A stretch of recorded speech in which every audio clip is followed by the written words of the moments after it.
Y dale que va, país, son las 19:02 de la tarde y acá estamos una vez más para que sepas con toda la información. Y hoy me mandaste el fucsia, ¿eh? Te desafié. Bueno, tiene... Pero viste, yo todo lo que vos me decís, yo lo hago. Me encantan nuestros desafíos que son detrás de escena. ¿A que no sabes a que sí tengo este color? Y yo voy a ponerme una corbata igual. Hoy, particularmente, es un día en el que usamos el color para la concientización. Es el Día Mundial de la Lucha contra el Cáncer de Mamas. Así que con este color tratamos de extender a todo el país y a todos los que nos ven esto que es en realidad tomar conciencia de lo importante que es hacerse estudios a tiempo para una enfermedad a la que se le puede dar batalla y ganarle. En distintos puntos del país va a haber centros de salud que durante todo el mes van a estar dando cobertura gratuita para poder hacerse este estudio que es clave, la mamografía. Qué importante eso, ¿eh? Y toda la información del día también, por supuesto, Marce. Claro que sí, vamos a arrancar con una económica, porque hace instantes nada más el INDEC dio a conocer la canasta básica. La realidad es que tenemos un país en donde tenemos que medir mes a mes cómo estamos. En el país de septiembre, la canasta básica, es decir, ese monto que una familia necesitó reunir para no ser considerado pobre, fue 128.214 pesos. 128.214 pesos para comer, vestirse y tener esos servicios básicos entre 2 adultos y 2 niños en edad escolar. Ese es el mes de septiembre. Ahora hay otro país en octubre, un país en donde la inercia inflacionaria está haciendo lo suyo también. Te vamos a contar en cuánto cerraría el mes de octubre de inflación, pero ya te anticipo, va a estar por arriba del 6%. Y la economía, que es el tema que manda, la vida cotidiana, por supuesto, no solo la macro, como suele decirse, pero también la política entre nosotros. Y el título sería el siguiente: hay paranoia en el poder. Y no estoy hablando solamente del poder en cuanto al gobierno, estoy hablando también de la oposición. Acusaciones, idas, vueltas, mentiras, desmentidas, preocupaciones por espionaje. ¿Quién va a manejar la AFI, la ex-CIDE durante la campaña electoral? Ese es el tema. Vienen invitados especiales, ya se está ubicando ahí Nicolás Massot, que va a estar con nosotros. Después va a estar también Karina Banfi, un panorama de toda la política nacional.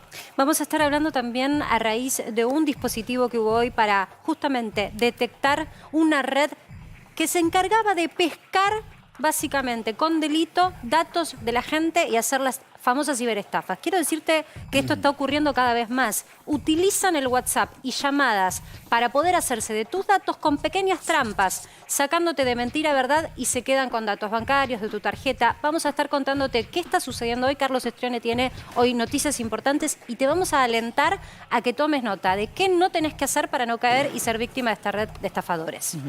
Y en La Plata lo que iba a ser, y fue una cumbre del gobernador Axel Kicillof, el presidente del PJ bonaerense Máximo Kirchner e intendentes, terminó en una situación de zozobra, como puede pasar últimamente en cualquier escenario político. Ahí está Cristian Balbo, una circunstancia bastante extraña frente a la gobernación de la provincia. Cristian.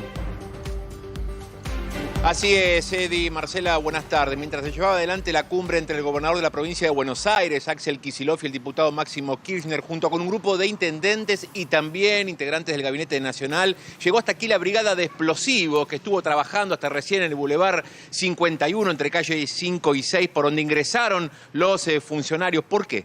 Porque apareció, tenemos la foto, la imagen, un baúl porta equipaje de moto entre estos pequeños arbustos, que llamó la atención del personal de seguridad mientras se llevaba adelante esta reunión aquí en la sede gubernamental provincial en la ciudad de Las Diagonales. De inmediato llegó hasta aquí la brigada de explosivos, se acercaron hasta el lugar, lo que hicieron fue delimitar una zona segura y se realizó hace pocos minutos una detonación programada. Por fortuna dio negativo. En el interior de este baúl porta equipaje de moto no había nada en su interior, pero todavía está aquí la brigada de explosivos. Se acaban de retirar los funcionarios. Tengamos en cuenta que esta cumbre tenía una intención, que era delinear la estrategia electoral 2023, ver el tema de suspender las pasos, ver el presupuesto 2023. Recordemos que el pasado 17 de octubre, Edi y Marcela, en Plaza de Mayo se mostraron juntos, Axel Kicillof, Máximo Kirchner, Axel Kicillof. Y por eso decidieron llegar hasta aquí, hasta la sede de la gobernación. En el momento en el que se da noticia de que hay una situación sospechosa, que hay algo sospechoso que debe y amerita ser tomado en cuenta para verificar que no sea un explosivo. ¿Estaban estos líderes del oficialismo reunidos? Exactamente, estaban reunidos en la sede de la Gobernación. Nos estamos acercando hasta el lugar donde se realizó la detonación programada. Tengo aquí la lista de quienes estaban participando. Además del gobernador y Máximo Kirchner, se encontraban el ministro de Obras Públicas, Gabriel Catopodis, el ministro de Desarrollo Territorial y Hábitat, Jorge Ferraresi, los ministros provinciales, Cristina Álvarez Rodríguez, Andrés Larroque, de Desarrollo de la Comunidad, Leonardo Nardini, de Infraestructura, Pablo López, de Hacienda y Finanzas, y también el jefe de gabinete bonaerense, Martín Insaurralde. Ahí está, fíjense, acá está el baúl, en exclusiva para 24. Fíjense, acá está el baúl que fue detonado. Acá lo tienen. Este es un baúl porta equipaje de moto. Fíjense cómo quedó después de la detonación programada que hizo la Brigada de Explosivos de la provincia de Buenos Aires.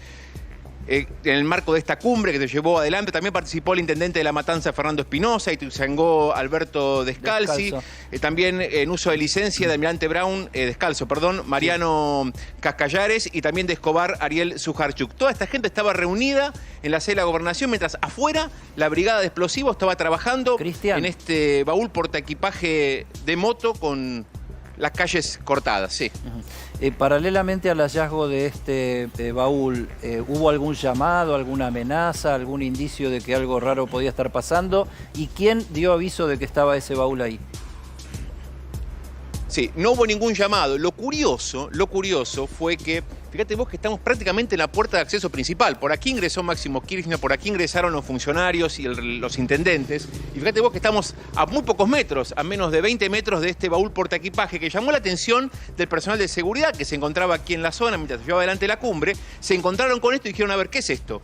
No se atrevieron a abrirlo y por eso llegó la Dirección de Explosivos, y con esta detonación programada, delimitando la zona, una zona segura como estamos observando, cortando las calles, hace escasos 10 minutos lo que escuchamos, se escuchó aquí en la zona, la detonación. Pero fíjate vos que todavía hay funcionarios que están en el interior. Fíjate que se está abriendo el portón en estos momentos y mira la distancia que había entre este portaequipaje, entre este baúl y la puerta de acceso principal. Es muy poca la distancia, esto generó sospecha y por eso decidieron cortar la calle, llamar a la Brigada de Explosivos, ¿qué serán, llegó 10 Defensa metros? Civil, llegaron los bomberos también. Claro, sí, no deben ser más de... Mira, te cuento los pasos. 1, 2, 3, 4, 5, 6, 7, 8, 9, 10, 11, 12. Son 20 pasos desde el baúl que fue detonado de manera programada por la Brigada de Explosivos al acceso principal a la sede de la Gobernación, por donde ingresó el diputado Máximo Kirchner, los intendentes, los integrantes del Gabinete Nacional. De territorio, uno imagina que cuando hay una cumbre de dirigentes tan relevantes, hay como dispositivos de seguridad extraordinarios. Por lo pronto, en lo que podés observar allí, se vio más seguridad y lo que te quiero preguntar es si hay cámaras. Sí, hay cámaras en toda la zona, ese material también iba a ser analizado, pero bueno, al haber dado negativo, pero fíjense ustedes la cantidad de móviles que llegaron hasta aquí a partir de este episodio. Fíjate vos, tenés aquí un móvil de la policía de la Dirección de Explosivos, la sección Canes, con los perros, que está de la mano de enfrente. Tenés otro camión, también que pertenece a la policía de la provincia de Buenos Aires, la Dirección de Explosivos, cruzado sobre el bulevar.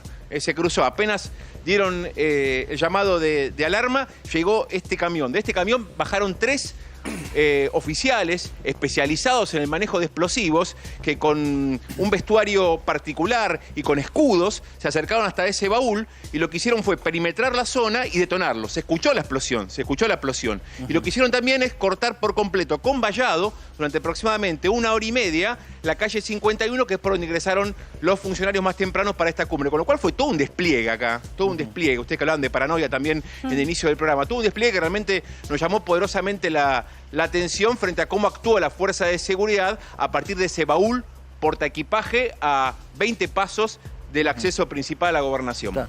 Y así estamos, ¿no? Una falsa alarma nos tapa la política porque salió algo de la reunión, ya que no pasó nada con este tema, felizmente, obvio. ¿Salió algún comunicado, alguna información de la reunión? ¿Se pusieron de acuerdo en alguna cosa? No hay comunicado oficial, lo que sí quedó en evidencia es la cercanía, que ya se observó el 17 de octubre pasado, entre Axel Kicillof y Máximo Kirchner. Máximo Kirchner, Axel Kicillof, como quieran ustedes ubicarlos. De alguna manera lo que quisieron es mostrarse ya estamos a 365 días aproximadamente de la elección presidencial, quisieron ya, de alguna manera, armar una agenda 2023, empezar a reunirse y ver los leales que se acercan. El grupo de intendentes que les acabé de mencionar, más estos dos integrantes del Gabinete Nacional, Ferraresi y Catopodis, que también participaron del encuentro. ¿De qué hablaron? Bueno, por un lado, presupuesto 2023, el tema de suspender o no las PASO, es un tema que los tiene muy alertas aquí en el sector este sector del peronismo. También ¿Confirmado que eso estaba en la agenda de conversación, Cristian? ¿Confirmado que estaba en la agenda de conversación el tema de las PASO? Sí.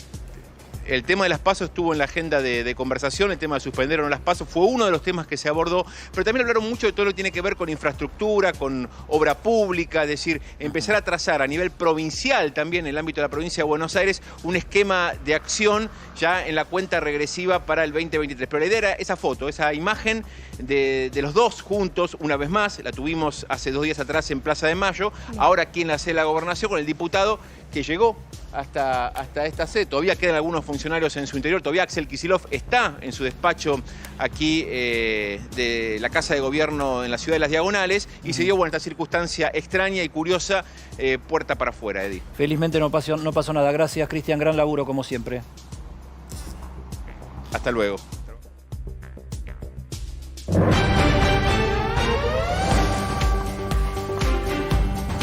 Vamos al encuentro de uno de nuestros puntos de cobertura al frente de Martín Rojas, porque hoy lo decíamos, es noticia por el INDEC, pero es noticia todos los días lo que tiene que ver con tu bolsillo. Martín, querido, estás allí trabajando, imagino que en este momento la mayoría de los trabajadores están desplazándose para el regreso a su casa.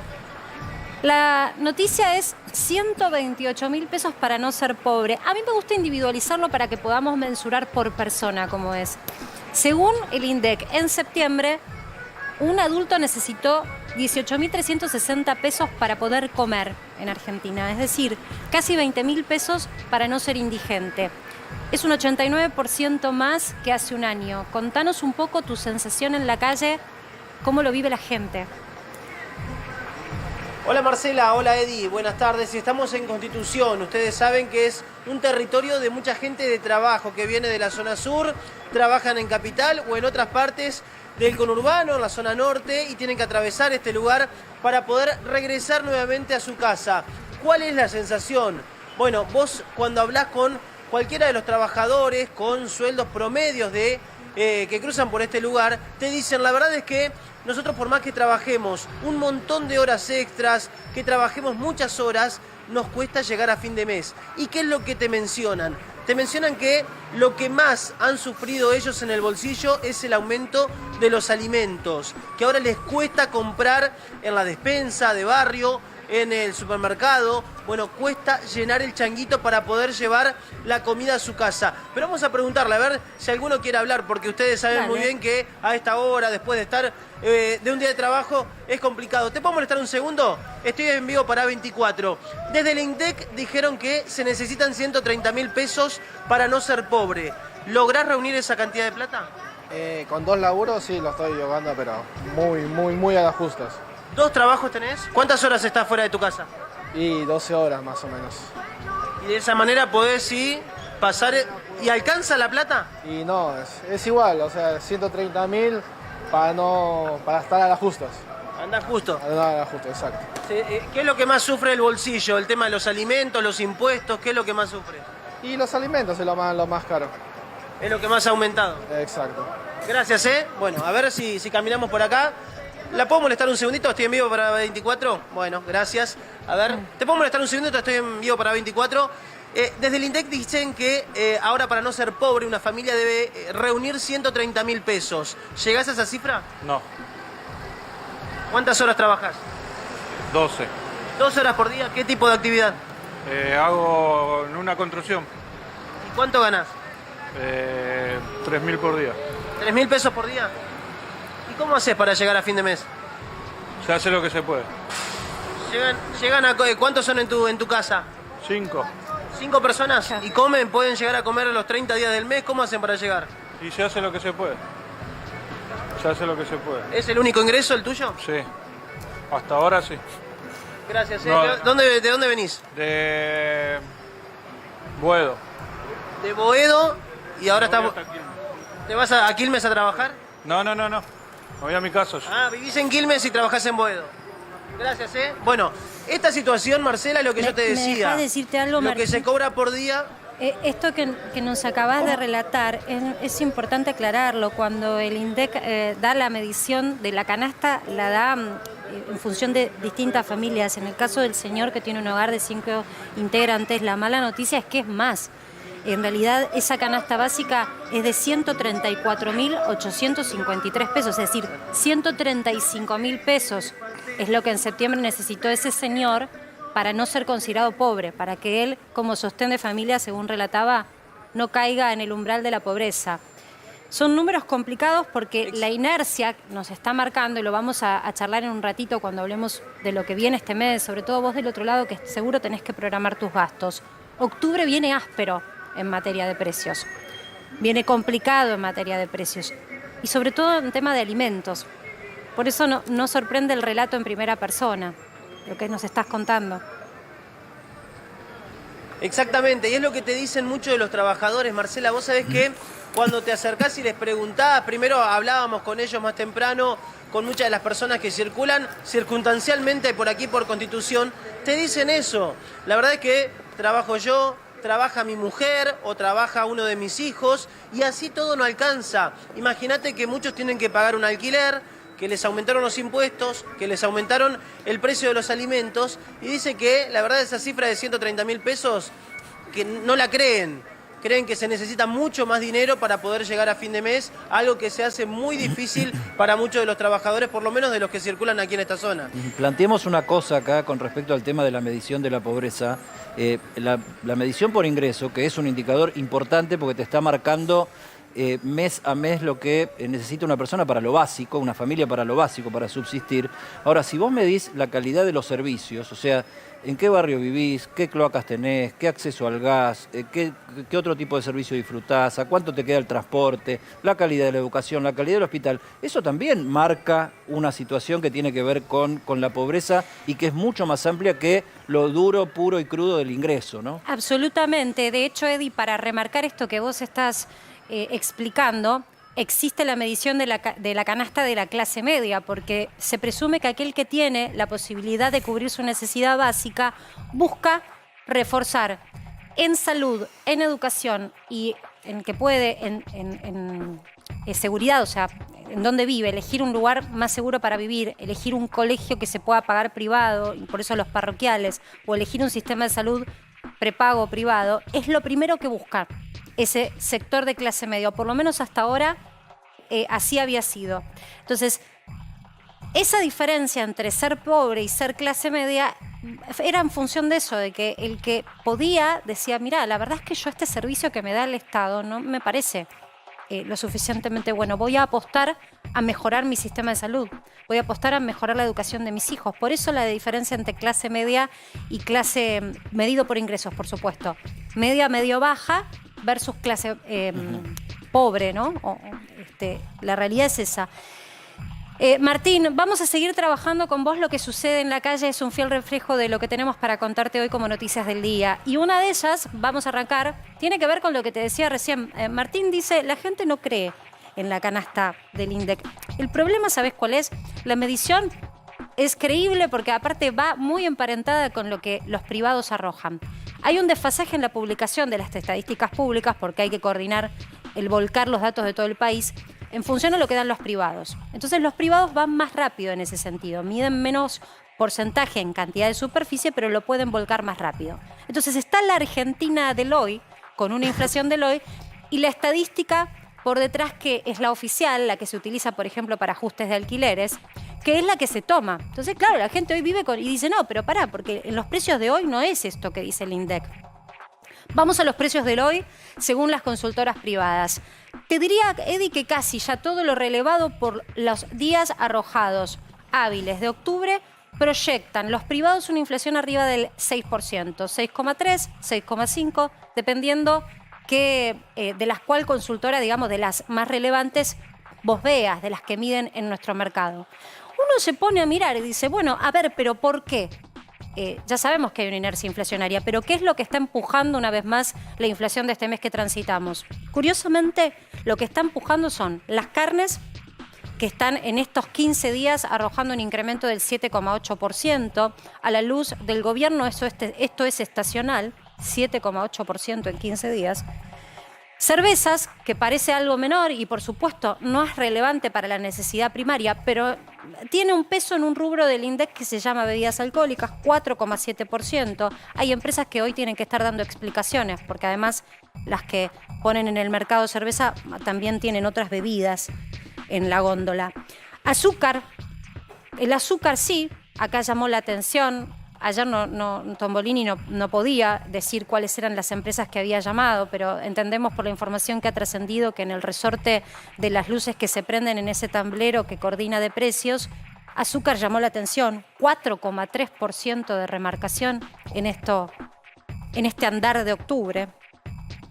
Y las gaseosas, que tienen un peso también, no tanto, pero tienen un peso en la medición, un 3,9%. Números que en otros países se tienen en un año, en 15 días Argentina los toca. Por eso hablamos en la calle y muchas personas dicen, pero esos números son viejos o no son creíbles. No, es que es tan rápido como se va actualizando esta carrera de los precios. Ahora, por un lado, esa te diría es la mala noticia. La buena noticia es que en el programa monetario del gobierno algo está surtiendo efecto. Uno de los objetivos era quitar pesos del mercado, aspirarlos para achicar la brecha cambiaria, que a vos también te hace, porque hace las expectativas. De hecho, el 40% de los alquileres en las principales ciudades del país se están fijando en relación al dólar. Estamos hablando de lo básico. No importa si compras dólares o no. El problema es que el mercado necesita anclar y utiliza el dólar. Por eso, para esta gestión económica era importante achicar el divorcio que había abismal entre tipo de cambio oficial y paralelo. Hoy lo lograron. Después de mucho tiempo, bajó ese piso que parecía inalcanzable hace unos meses, la diferencia entre oficial y paralelo por detrás, ahí nomás igual, ¿no? 98%, pero por detrás del 100%. Es noticia, claro, después de tantos meses de, digamos, abrazar como razonable lo que no era razonable, las diferencias entre tipo de cambio. Déjame mostrarte el pantallazo de cómo quedó. Te quiero marcar algo porque es la discusión que se viene. El mayorista acelera el ritmo. Todos los días, te diría, hay un ritmo de evaluación prácticamente de 80 centavos o un peso. Esto es un ritmo de evaluación que no tenemos precedente en esta gestión. Se está acelerando. Por eso el divorcio con los otros tipos de cambio, yo tomo los que se consiguen como legales en la bolsa, son los que toma el empresariado. El divorcio que había por encima del 100, 109, 115, 130, se llegó a naturalizar ese divorcio, ahora está en 98, 99.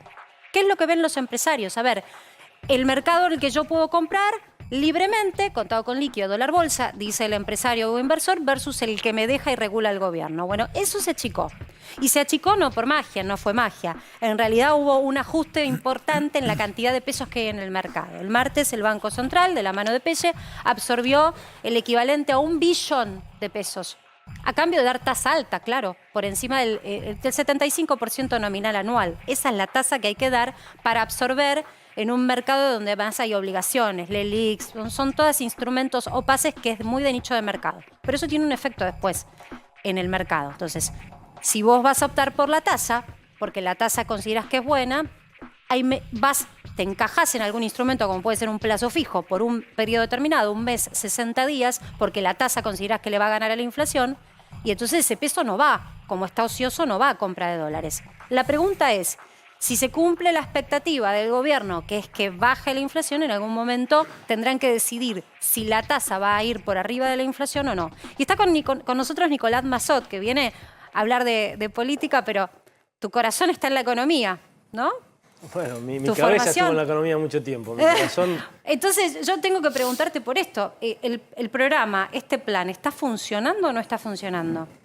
Bueno, está funcionando para el objetivo que se pusieron, que definitivamente no es resolver de fondo estas cuestiones, sino dejar que la economía, o intentar que la economía deje de ser un precipicio latente de la próxima semana, ¿no? Y que deje o tratar de que sea lo menos posible un argumento contrario en el ingreso al año electoral. Ese objetivo, en el cortísimo plazo de los meses o mes y medio que lleva esta cuarta o tercera gestión económica del gobierno, ellos sienten estar cumpliéndolo. Respecto de las preocupaciones de la gente en la parada del colectivo, no van a resolver nada de corto. Lo que ellos están intentando es llegar al año electoral con la economía lo más desinflada posible como un argumento negativo en la campaña. Si lo van a lograr o no, el contexto es bastante poco alentador.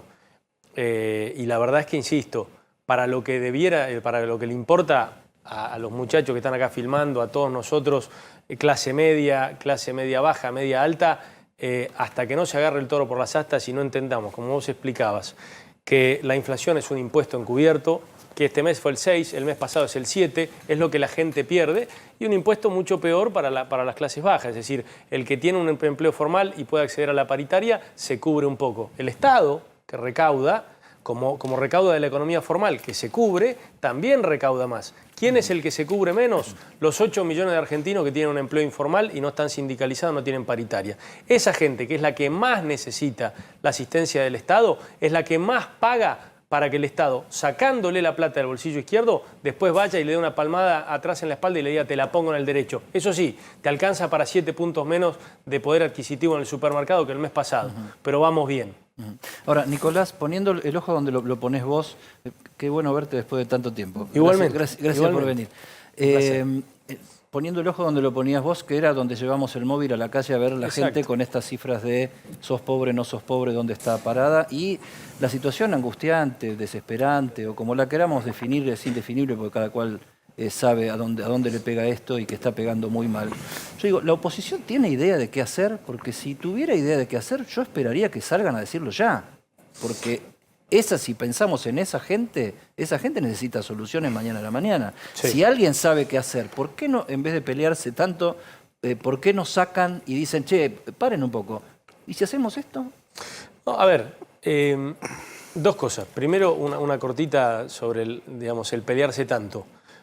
Yo veo con buenos ojos el nivel de discusión que está habiendo para no repetir algo que nos pasó en el gobierno pasado. Nosotros, en el gobierno pasado, formamos la coalición electoral un año antes. Vos decís la discusión interna. La discusión interna. No el debate político. No, entiendo que cuando Eddie dice pelearse tanto, dice internamente en la coalición. Y digamos, con la tarea titánica que va a tener el próximo gobierno, y ahora voy a la segunda parte de la pregunta que no la voy a esquivar para nada. Me parece que es la sustancial. Con la tarea titánica que va a tener, no podemos llegar a que nos pase lo que nos pasó en algunos intervalos de nuestro anterior gobierno, que fue que el debate lo tuviéramos mientras estábamos gobernando. Eso no puede volver a pasar. Es decir, nosotros tenemos que tener una claridad meridiana de lo que hay que hacer, ni bien lleguemos. La curva de aprendizaje y el estado de situación que muchos de quienes participamos del gobierno pasado tenemos, hay que usarla con anticipación para explicarle a la gente lo que vamos a hacer, pero para además diseñarlo. Esto no es acá en la televisión o en una presentación de PowerPoint. Estos son proyectos de ley redactados, proyectos de decreto, proyectos de resolución, derogaciones de decretos y resoluciones que implican trabas para el desarrollo de la economía. Hay que tenerlo verdaderamente escrito y estudiado. Y por supuesto que hay que decirlo. Ahora, déjame que te agregue una cosa para salir un poco por arriba de todo esto. No hay un gobierno que pueda resolver en el largo plazo esta situación. Hay un gobierno que lo puede liderar, pero hay un sistema político que lo tiene que resolver. Porque la Argentina, con este nivel de polarización y en esta situación macroeconómica, en donde no hay que mentirle a la gente de la parada de colectivo ni en ningún otro lado, acá va a haber que esforzarse, mucho. Ya vimos los argentinos las consecuencias de los atajos que nos venden. Es esta. No hay atajos posibles, va a haber que esforzarse, hay que ser muy sincero. Va a haber que esforzarse para alguien que, digamos, está del otro lado viéndote y dice, pucha, pero mirá, no paro de esforzarme, de la pandemia hasta aparte me están pidiendo que me se esfuerza todos los meses. Nos vamos a quedar sin clase media y nos vamos a seguir buscando nos estamos quedando sin clase media, Eddie. Dejemos de, digamos, pero por eso. Vamos a tomar nota, vamos punto por punto el esfuerzo que propone Juntos por el Cambio. No, pero va más allá de que lo proponga Juntos por el Cambio, porque esto realmente es como discutir la ley de la gravedad. Digamos, acá lo que está pasando, primer punto. Dejemos de pensar que acá no hay ajuste. Este gobierno viene ajustando hace 26 meses seguidos. Esto es ajuste, Marcela, esto es ajuste. Vos lo entendés muy bien. La gente se está ajustando todos los días. El Estado, a través de la inflación, y las empresas, a través de la inflación, que no son las que la generan, pero sí se sirven de las empresas, ajustan el componente salarial y aumenta en rentabilidad. El Estado ajusta su componente de gasto social, 2/3 de lo que gasta el Estado federal está depositado en la ANSES. Son jubilaciones con o sin aportes, asignaciones por hijo, asignaciones familiares y otro tipo de pensiones. Eso es el 65% del gasto federal. Eso viene creciendo hace 26 meses por debajo de la inflación. Eso es un ajuste violento. Entonces, acá lo que hay es ajuste sin plan. ¿Está claro? Ahora, que alguien venga a decirle a la gente que nosotros podemos seguir gastando más de lo que tenemos, bueno, ya probamos hace 20 años que viene esa receta. Nos consumimos todos los stocks, nos consumimos los granos en los hilos, las reservas del Banco Central, nos consumimos YPF, otro tipo de empresas y hoy se acabó. Te Y tomo nos eso, estamos pero consumiendo los yo ahorros de la gente. te quiero hacer una pregunta, porque en línea con eso, este gobierno tiene un mandato hasta el próximo proceso electoral. Sí. Y después habrá una votación y se verá si se cambia o no el color político. Sí. En el mientras tanto queda un año y este mientras tanto tiene un planteo. Quita de subsidios, hay una indexación de la economía en, por ejemplo, por lo menos la propuesta de reapertura de paritarias, es decir, tratar de que vaya por detrás de la inflación pero que no quede tan rezagado. Eso es indexar. Eso no es indexar, eso es un ajuste. Bueno, Claro. hay una tasa nominal anual que está tratando de captar pesos a valores que son los valores Claro. en su momento propuestos por Que es lo que Sturzenegger. inflaciona, es lo que inflaciona. Acá para que la gente entienda, nosotros... ¿Y eso está mal? ¿Lo que se está haciendo hasta ahora está mal? Sí, digamos, no es que esté mal, es que no tienen sentido esas medidas si no hay reformas de fondo. Es mentira que se están bajando los subsidios están subiendo. Acá lo que la gente tiene que entender es, la gente va a pagar más tarifas que lo que venía pagando y sin embargo el Estado Nacional va a poner más subsidios porque la inflación es tanto más alta que el aumento de tarifas que va a haber más tarifa y más subsidios. Eso es más tarifa y más inflación. ¿Sabe qué significa? Más tarifa hoy y más tarifa mañana. Eso es lo que está haciendo este gobierno. No está bajando los subsidios. Está subiendo los subsidios, aumentando tarifas hoy y por ende aumentando tarifas mañana. Está postergando, digamos, ¿cuál es la única manera de que nosotros le pongamos una cota a la inflación? Y esto no es la receta Juntos por el Cambio, es la ley de la gravedad. La única manera tiene dos partes. La primera es que dejemos de generar déficit, que dejemos de tener que endeudarnos con el Banco Central. Es decir, todos los meses el gobierno tiene obligaciones de gasto mayores a lo que recauda. Todos los meses es un 3, un 2,8, Estamos de acuerdo en un el cuadro, 3,2. lo repetimos siempre. Eso El hay tema que es que cerrarlo. yo no consigo a nadie de la oposición que me diga a dónde hay que retocar el gasto. No, en todos lados. Mira, yo te puedo decir cómo se compone el gasto. Hay que tocarlo en todos lados. Te acabo de decir, hay un 65% del gasto del Estado que está en la ANSES. Ahora, ¿qué significa? ¿Que vos tenés que salir a recortar la ANSES? No, por supuesto que no. Tenés que administrarla de manera eficiente. ¿Te acordás cuando nosotros intentamos hacer un empadronamiento del más de 1,5 millones de pensiones por invalidez que hay en la Argentina? ¿Alguien acá en esta mesa realmente considera que hay 1,5 millones de argentinos que tienen una situación de invalidez tan avanzada que requieran una pensión total? ¿De verdad alguien lo cree? Yo no puedo decirte lo contrario, No, yo sí porque para eso tenemos un INDEC, tenemos No, el no, Estado me tiene que contestar eso.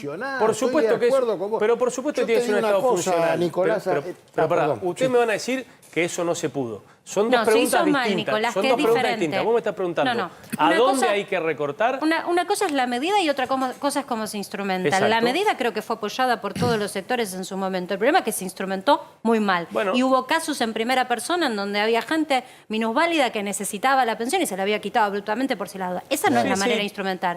De la misma Mirá, manera que podemos charlar de la probablemente. quita de subsidios en la anterior gestión. ¿De Sí. qué surtió? ¿De qué efecto tuvo? Bueno, Lo dicen las empresas, ninguno. No, perdón. Tuvo un efecto Muy objetivo. momentáneo. No, tuvo un efecto objetivo.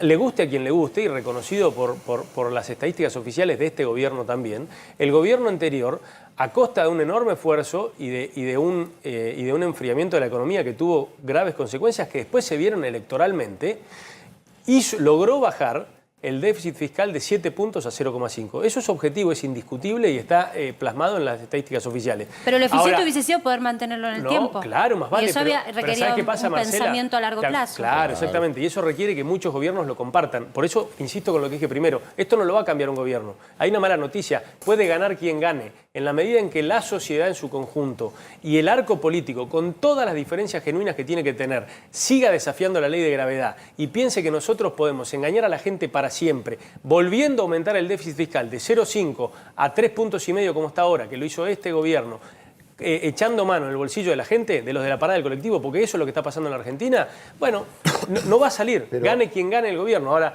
no queda otra que quitarle el pie de encima a la generación de empleo. El empleo no lo tiene que generar más el Estado, lo tiene que generar el sector privado. Reforma laboral. Ponele el nombre que quieras. ¿Yo creo que te diga un capítulo a discutir? Discutamos los impuestos al trabajo. Discutamos los impuestos al trabajo. Los impuestos al trabajo, que son los aportes y las contribuciones, que graban al que quiere contratar un empleado, lo graban con 11 puntos de aportes y otro tanto de contribuciones. Fueron considerados para pagar las jubilaciones. Hace 70 años, el que aportaba le pagaba al que estaba jubilado. Bueno, hoy eso no paga ni el 30% de las jubilaciones. El 70% restante de las jubilaciones se paga con IVA, con impuestos a las ganancias y con otro tipo de impuestos. ¿Sabés qué es una medida que puede ser revolucionaria? Bueno, discutir por qué no levantamos y eliminamos los impuestos al trabajo sustituyéndolos por impuestos menos nocivos. Yo te aseguro que cualquier empresario te aplaude y está contento de pagar el impuesto a las ganancias con tal de no pagar el impuesto al trabajo, porque entonces ahí el Estado es socio de la ganancia. Nicolás, eso no para aclarar lo que y estás eso diciendo. No es una reforma laboral en contra de los derechos de los Déjame trabajadores. que te corte para aclarar También lo que estás hay que comunicar diciendo. bien las cosas. Eso es una reforma para todos los tributaria. trabajadores o para los que recién se incorporan hacia adelante. O sea, es una reforma selectiva, o sea, es ese tema de Puede ser una reforma integral. Acá, obviamente que va a tener impacto sobre todo con el incremento laboral. Es decir, otra reforma que está siendo muy discutida en ámbitos empresariales y que nosotros dimos la discusión en el pasado y que yo soy de los que creen que hay que volver a darla, es el de ampliar la indemnización por la pérdida del vínculo.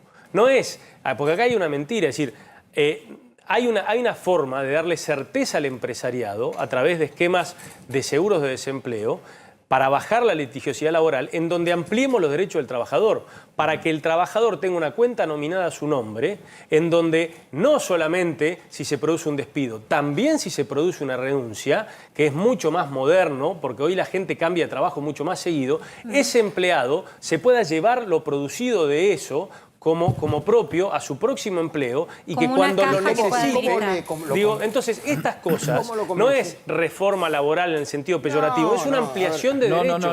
¿Cómo lo es un convences a derecho... Moyano que en todas las... Yo no lo quiero convencer a Moyano, yo quiero convencer a los que tienen mandato, No, que son pero el los problema es representantes que- del pueblo los que tienen que votar. Pero Moyano tiene mandato. ¿qué No, querés Moyano que te- no tiene mandato. Moyano tiene un mandato de sus afiliados, no tiene un mandato A de ver, voto si me popular. entendés, no lo estoy defendiendo. No, ya lo sé, Pero te estoy pero yo diciendo, estoy hay un dando la privilegio discusión. para ciertos El trabajadores. tema que está planteado es tan importante Es que el muy 17 de octubre la mayoría de la CGT lo dedicó a decir llenemos las listas de gente nuestra porque se viene esta discusión. Pero O sea, mira, esto fue lo que ocurrió pero el no, 17 de Eddie, octubre porque a hay nivel sindical. muchísimos sindicalistas que esto lo entienden y que lo apoyarían. Sí. Mira, Construcción, por sindicalismo ejemplo, petroleros. el sindicalismo en la Argentina no puede estar precisamente orgulloso. Digamos, hace 20 años que más o menos, y esto no es una crítica a ningún gobierno especial, es una crítica estructural a la clase dirigente argentina, en donde el sindicalismo está incluida, más o menos hay 6 millones de empleados registrados. A veces más, a veces menos. Hoy hay 6.400.000 con un agravante. En los últimos 6 o 7 años, el mayor incremento o la recuperación en esa cifra fueron autónomos y monotributistas. Es decir, es un empleo de una calidad un poco menor. Bueno, en el mismo lapso, el universo de empleados informales, es decir, de changarines, de autónomos, pero sin sindicatos, o corregido, con el nuevo sindicato más importante de la Argentina, que es el de la economía informal, está casi llegando a los 8 millones. Es decir, la gente no sindicalizada ya supera holgadamente a los sindicalizados en la Argentina. El sindicalismo es uno de los grandes perdedores históricos. Tendría que hacer una enorme autocrítica y una revisión de su comportamiento. Cuando el sindicalismo empieza a defender el impuesto a las ganancias, que es Vos casi hablaste un del privilegio en la Argentina, y deja de defender la generación de pero empleo, es que el impuesto- fracasó el sindicalismo. Totalmente, Nicolás, y el impuesto a las ganancias abarca a la clase media ya. Te quiero Media preguntar... alta, Marcela. Media alta. Depende qué medición, porque No, estamos mirá la quedando- medición. Acabas de decir vos, estamos quedando muy- 198.000 para ser clase media. Y hoy 330.000 el piso de ganancias. Eso está definiendo el sindicalismo, a mí me parece bien, pero eso es clase media alta. Clase media hay 130 lucas de diferencia. Perdón, sí, El problema 132. es que si me lo preguntás a mí, yo no te lo voy a defender nunca, porque para mí no puede ser, el salario no puede pagar ganancias. Pero yo Pero te por quiero supuesto, preguntar lisa por y la llanamente. discusión que se está, o sea, digamos, ya de por sí, si querés, hablemos de eso, pero Vamos a hablar de lo que se está discutiendo en este momento en recinto, en Congreso, leyes. Es la ley madre, la del presupuesto. Ahora hay una propuesta o una iniciativa de que las empresas, y ahí la oposición tiene que tomar definiciones, las empresas van a tener, o se está hablando de la posibilidad de que ya no tengan el descuento por inflación. O sea, a las empresas que les estamos pidiendo que den más empleo y que premien más al trabajador, porque el trabajador no puede más con su bolsillo, le estamos pidiendo que pague ganancias por algo que no es real, porque es inflación. No, pero mira, yo ya no soy más diputado. Pero tu visión en general, lo que se ha discutido. Hago la aclaración solamente porque por ahí voy a hablar de algunos ex colegas. Me quiero la verdad debería serlo, que, porque has aportado a muchos debates mucho. Te agradezco. Pero lo que está en discusión, por lo menos hasta donde yo entiendo, con posibilidades de ser sancionado, no es, digamos, ¿cómo se paga la ese obstrucción del ajuste por inflación? El ajuste por inflación va a ocurrir. El año pasado ya ocurrió. Es decir, las empresas deben tener, con la inflación corriendo a 120% anualizada, la posibilidad de ajustar sus balances para no pagar un sobreimpuesto a las ganancias. Lo que pasa que hay pocas empresas, pero bastante importantes en la generación de empleo e inversión en la Argentina, que tienen inversiones fuertes en dólares y que tienen posiciones de deuda en dólares en sus balances bastante importantes. Entonces, con la brecha cambiaria como está y con la inflación corriendo más rápido que la devaluación, si nosotros no hacemos una excepción con esas empresas, los que pagan una sobretasa de impuesto a las ganancias por el efecto inverso son esas empresas que paradójicamente salieron a endeudarse en dólares en el exterior para arriesgar su patrimonio e invertir en la Argentina. Muchas de esas asociadas también al sector energético, que es crítico en la Argentina. Eso es lo que se está discutiendo. Por ahí hay una especulación de que se vuelva a voltear el ajuste por inflación en pesos, pero no lo veo, en la información que yo manejo, no lo veo posible. No, la forma de pago, si se va a hacer un pago a 3 años o de 1. No. Es importante porque, viste, todo gira alrededor de la formación de precios es alrededor de determinadas empresas. Esas son las empresas que son la matriz productiva de Argentina. Esas son las empresas que hoy ofrecen empleo privado formal. Sí, también hay que atender eso, porque si no, ¿cómo haces para que haya menos monotributistas, menos autónomos, menos empleo informal y que haya un sistema robusto de empleo? Por eso lo traigo a colación, porque es la discusión que se está dando en estas horas. Sí, totalmente. Nicolás, gracias. La verdad que es un placer charlar con vos, porque se puede hablar de todos los temas. Así que bueno, seguro igualmente. Si aceptaste vamos a volver a invitar. Sí, cuando quieran. Gracias. Gracias. Carlitos Estrione. Atención con esta información que vamos a dar, porque seguramente vos te vas a sentir identificado de alguna manera, porque tal vez a vos te sucedió o a alguien conocido le pasó. Estamos hablando de las ciberestafas. Se hizo un mega operativo entre el Ministerio Público Fiscal de la Provincia de Buenos Aires, la División Ciberdelitos y Tecnologías Aplicadas, la Policía de la Provincia de Buenos Aires, y se llevó adelante un operativo, escuchen bien, 70 allanamientos simultáneos en toda la provincia de Buenos Aires. Ahora vamos a dar más detalles.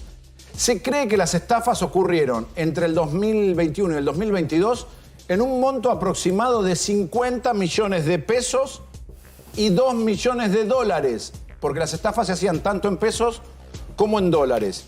Como resultado de estos procedimientos simultáneos y a la vez, se secuestraron, además del dinero en efectivo, computadoras y notebooks, más de un centenar de teléfonos celulares, tarjetas de memoria, pendrives, impresoras, plastificadores, lectores de tarjeta de crédito. ¿Por qué?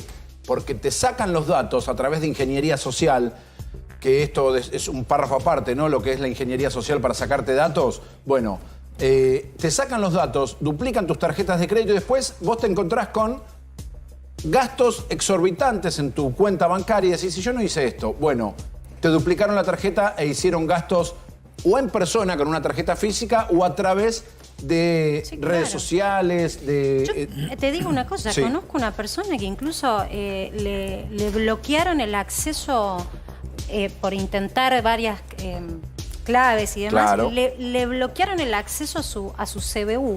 Entonces no podía entrar a su home banking y le estaban pidiendo, por ejemplo, información sobre compras hechas en una plataforma online. Y todo eso cuando la persona quería chequear qué estaba pasando en su estado bancario no tenía acceso. Bueno. O sea, hasta eso piensan. Vos Te bloquean el acceso a tu propia información. Mirá, y te roban. Cuando hablamos de ingeniería social uno piensa que es, bueno, gente que está en el submundo de Internet. No, es gente que se encarga de hacerte caer, porque muchas veces se cree que más o menos en el 70% de los casos uno entrega, obviamente engañado, todos los datos.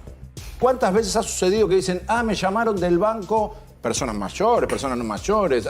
Hay un querido colega economista muy prestigioso, cayó hace poquito también en una estafa de WhatsApp, que te sacan el teléfono de WhatsApp, entonces te piden un código que llega a tu teléfono. No importa, no nos vamos a poner puntillosos en cada caso. Cuando te llamen por teléfono, a través de las redes, por mail, lo que sea, no, la respuesta es no. Bloqueás, no das ningún dato, porque después sucede esto. Millones y millones de dólares y pesos que se van a través de los delincuentes que logran de esta manera, bueno, hacerse de tus datos y robarte la plata. Bien, Martín, hay en estas investigaciones hay un trazado que desde lo policial que nos cuenta Carlos llega al ámbito judicial. Exactamente. En este caso, quien se encargó de la investigación fueron distintos fiscales de la provincia de Buenos Aires, porque estos 70 allanamientos que contaba Carlos se dieron en distintas jurisdicciones. Y esos fiscales trabajaron puntualmente con un área de la Procuración General de la Nación, que es la Secretaría de Política Criminal e Instrucción Fiscal, que está a cargo de Francisco Pomberges, que se encuentra en comunicación con nosotros. Doctor, ¿cómo está? Buenas noches. Buenas noches, ¿qué tal? Bien, primero, ¿cuáles eran sí. Quiero hacer una aclaración. Somos de la Procuración General de la Provincia de Buenos Aires, la Procuración General bonaerense, no de la Nación. Perdón, me confundí yo, es cierto, es de la Procuración General de la Provincia de Buenos Aires, que es el organismo que está a cargo de los fiscales de la Provincia de Buenos Aires. ¿Cuáles eran, doctor, las características y el modo principales de estas estafas que hoy ustedes hicieron estos procedimientos? Mire, esto es el sistema de la Provincia de Buenos Aires implica que la provincia está dividida en 20 circunscripciones. Por lo tanto, las investigaciones muchas veces están como fragmentadas. Lo que hicimos desde el Departamento de Ciberdelitos, que creó hace poco la Procuración General bonaerense, fue empezar a investigar o a juntar las causas y ver cuáles tenían un modus operandi similar. Básicamente lo que ustedes describieron como ingeniería social, que son los que se conocen como los puestos del tío.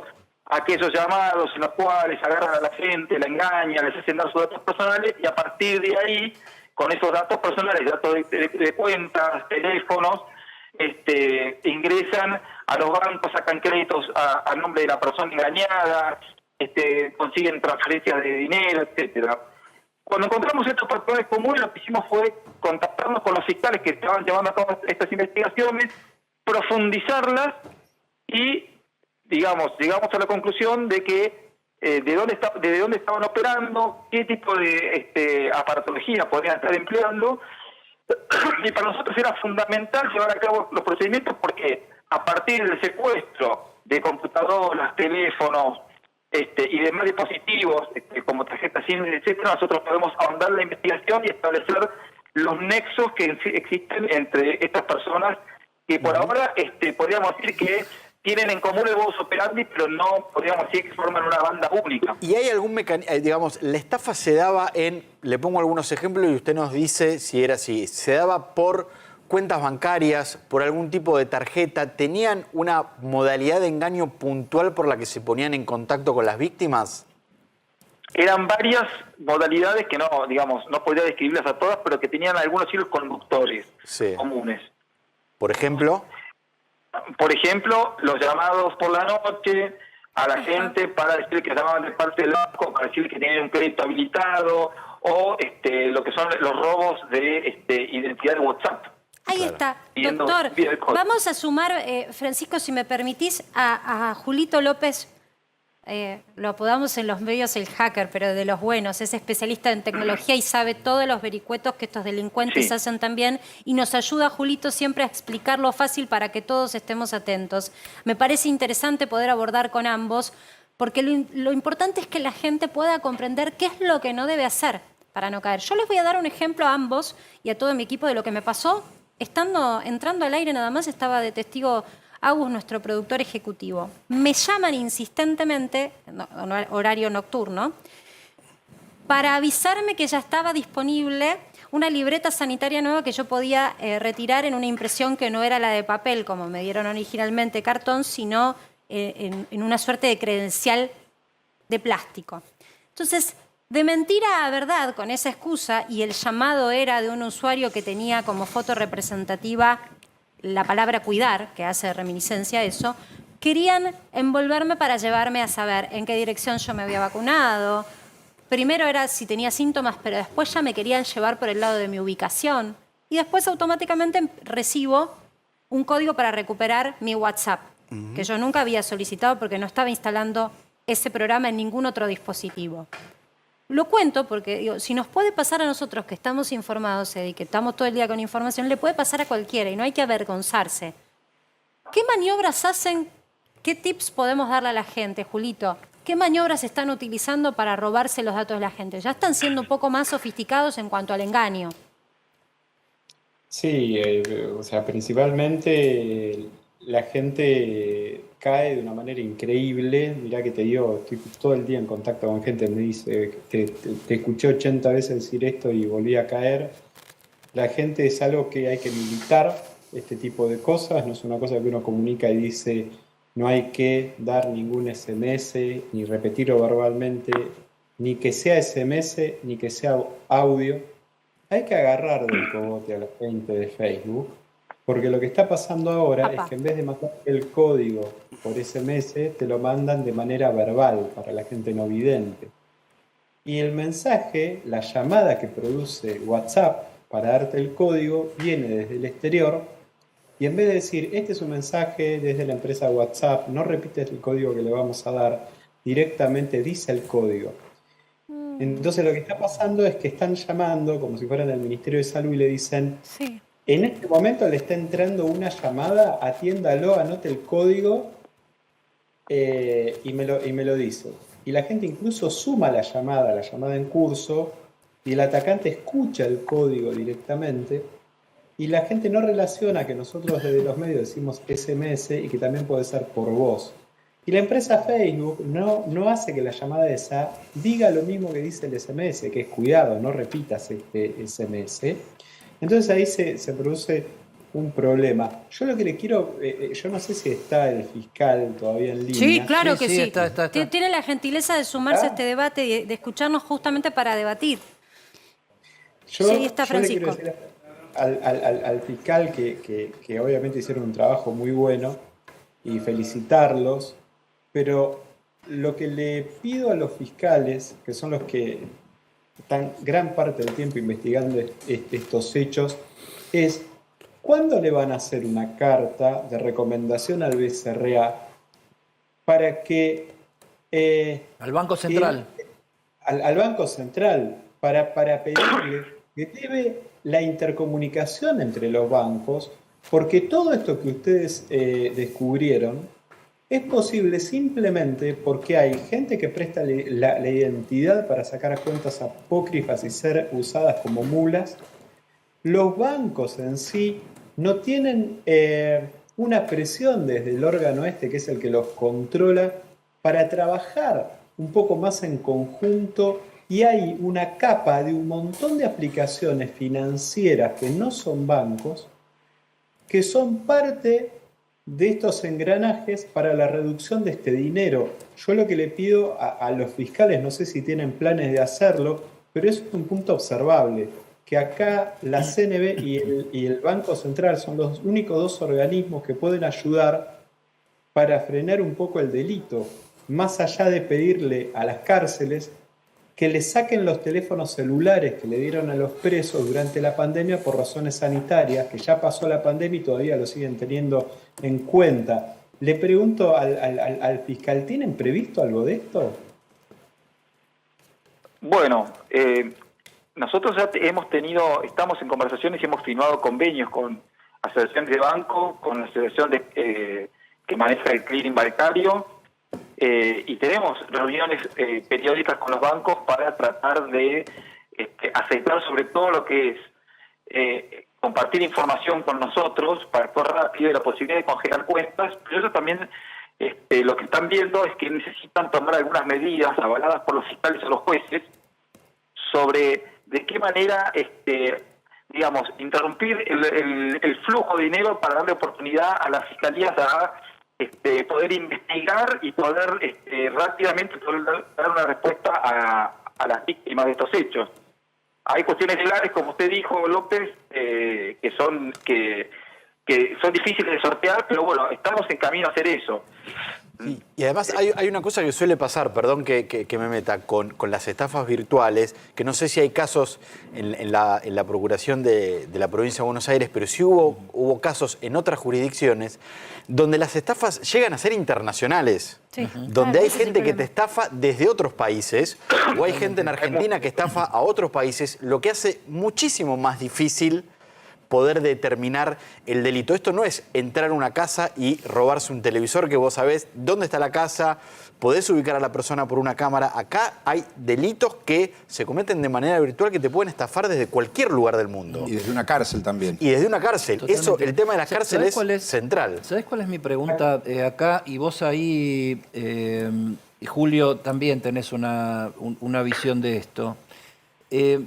¿Hasta qué punto estamos, desde el Estado, las policías, las fiscalías, la justicia, capacitados con la cantidad de personal, con la cantidad de personal idóneo para poder investigar y administrar toda la información necesaria, incluso para hacer campañas públicas donde se le explique a la gente cómo evitar este tipo de cuestiones? O sea, ¿tenemos la cantidad de estructuras y de personal capacitado en buen nivel para este tipo de delitos? Yo creo que eso, la parte de la justicia seguramente el fiscal va a poder contarlo, o sea, no somos ya a esta altura, yo creo que hay una capacitación dentro de todo bastante aceptable. El problema es que vos tenés empresas que se piensan que la educación en la utilización de los medios de pago se hace a través de spam. O sea, vos ves empresas, todos los bancos que hacen y mandan mails, y el resto de las publicidades que son es para vender productos. Entonces venden productos más rápido de lo que educan a la gente a utilizarlo. Eso que produce accidente, que es lo que estamos viendo. Lo segundo, más allá de lo que están haciendo, lo que estaba contando el fiscal, acá hay una capa, repito, hay una capa de aplicaciones financieras que no son bancos, que son los que posibilitan este tipo de delitos, son una gran eslabón de esto, el cual, gracias a la tecnología, la gente está sacando cuentas. Esas cuentas se usan para reducir el dinero. Hoy, efectivamente, a las 11 de la mañana me llegó un caso que estaban girando como 60.000 pesos y eran aplicaciones que ni yo la conocía. Entonces, hay un eslabón acá de reducción de dinero mediante este tipo de aplicaciones que no está del todo regulado. Yo siento como que la justicia va muy por atrás de lo que podría llegar a estar mucho más adelante si los organismos oficiales de contralor de este tipo de organismos los ayudaran un poco más para que los fiscales tuvieran un poquito más de fuerza, ¿no? ¿Y cuál es tu visión, Francisco, al respecto? Estoy totalmente de acuerdo con López, pero acá alguien destacó algo en un momento, y es que estas estafas suelen ser también interjurisdiccionales, o sea, a nivel internacional. Fíjese algo, nuestra operación de hoy, entre los 70 allanamientos hubo en la provincia de Córdoba y en la provincia de La Rioja. O sea, este es un tipo de delito que trasciende todas las fronteras. Ahora, ¿cuál es el problema cuando las estafas provienen de afuera? Y que no están dadas las condiciones de legislación y de cooperación internacional suficientes como para esclarecer esos hechos y recuperar el dinero.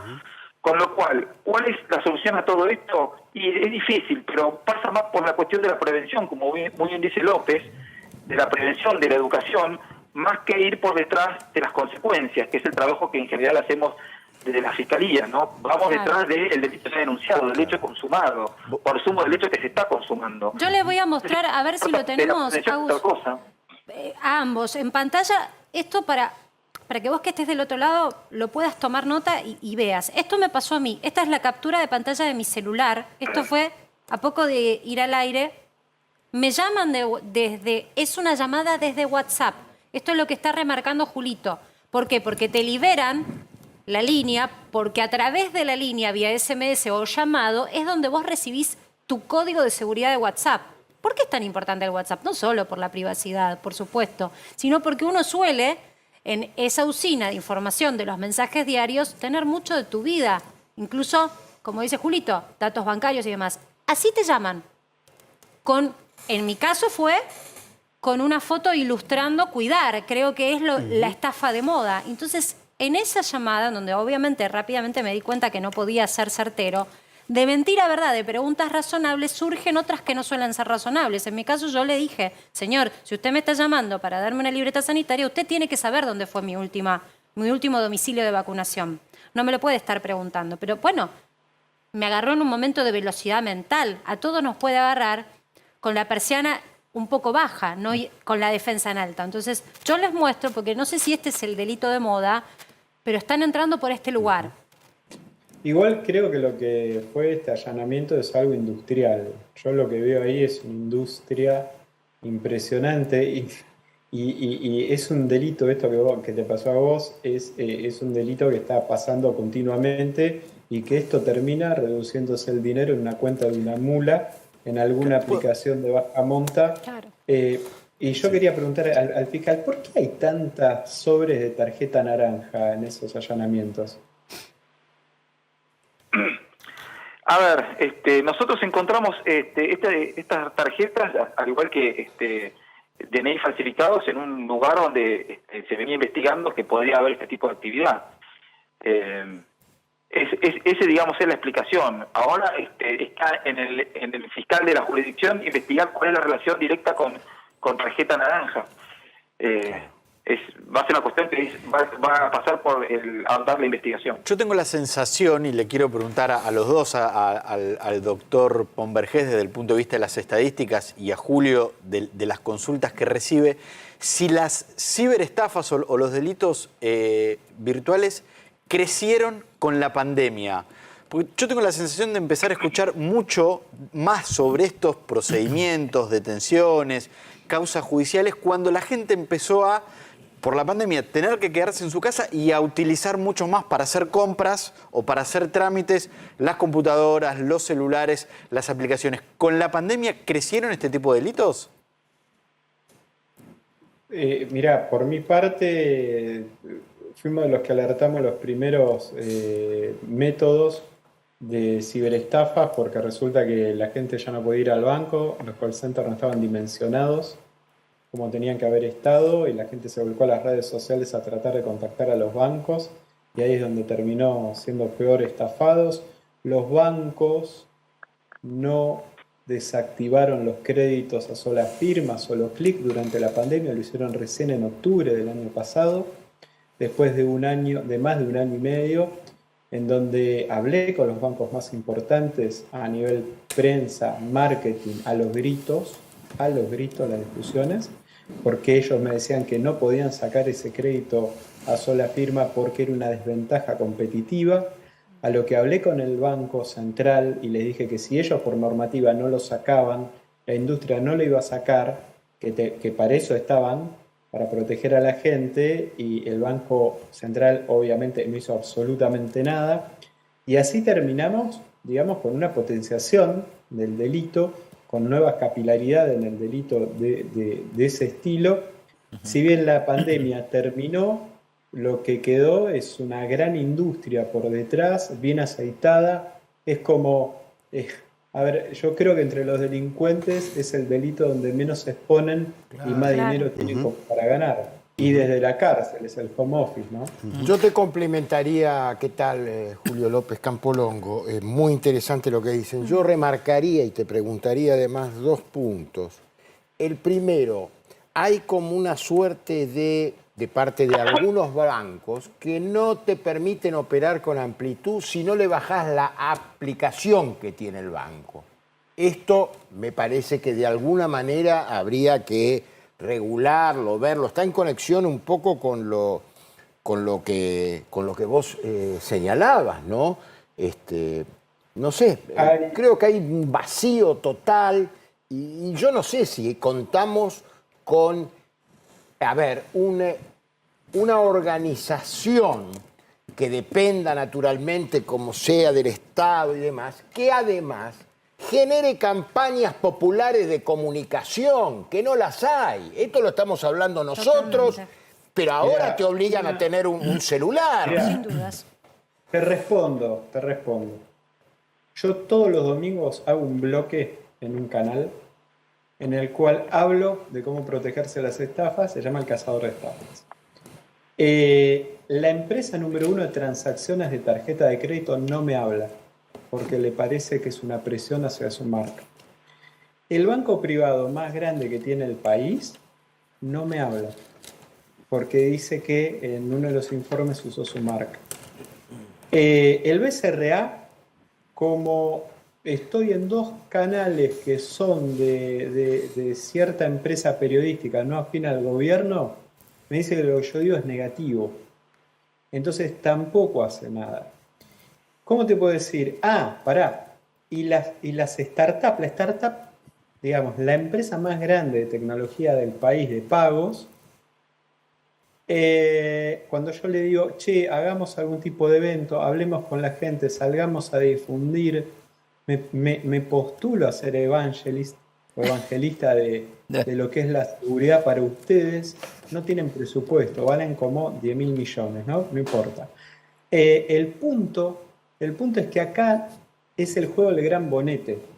Las empresas, en vez de preocuparse por lo que uno dice, no desde la marca, sino desde sus clientes, que son los que les pagan el sueldo, llaman a los medios a apretar para que no digas, che, no digas que con la tarjeta se puede hacer esto, che, no digas, mira, cuidemos esto. O sea, esa es la relación que tenemos. Por otro lado, las organizaciones son los que tienen que regular a los bancos, tampoco hacen nada porque piensan que se lo decís desde un rol político, y así estamos. O sea, es un milagro. Ahora, no nos afanen más. Vos vivís llamando por tu trabajo, Julio, a todos estos organismos oficiales, no te dan la respuesta.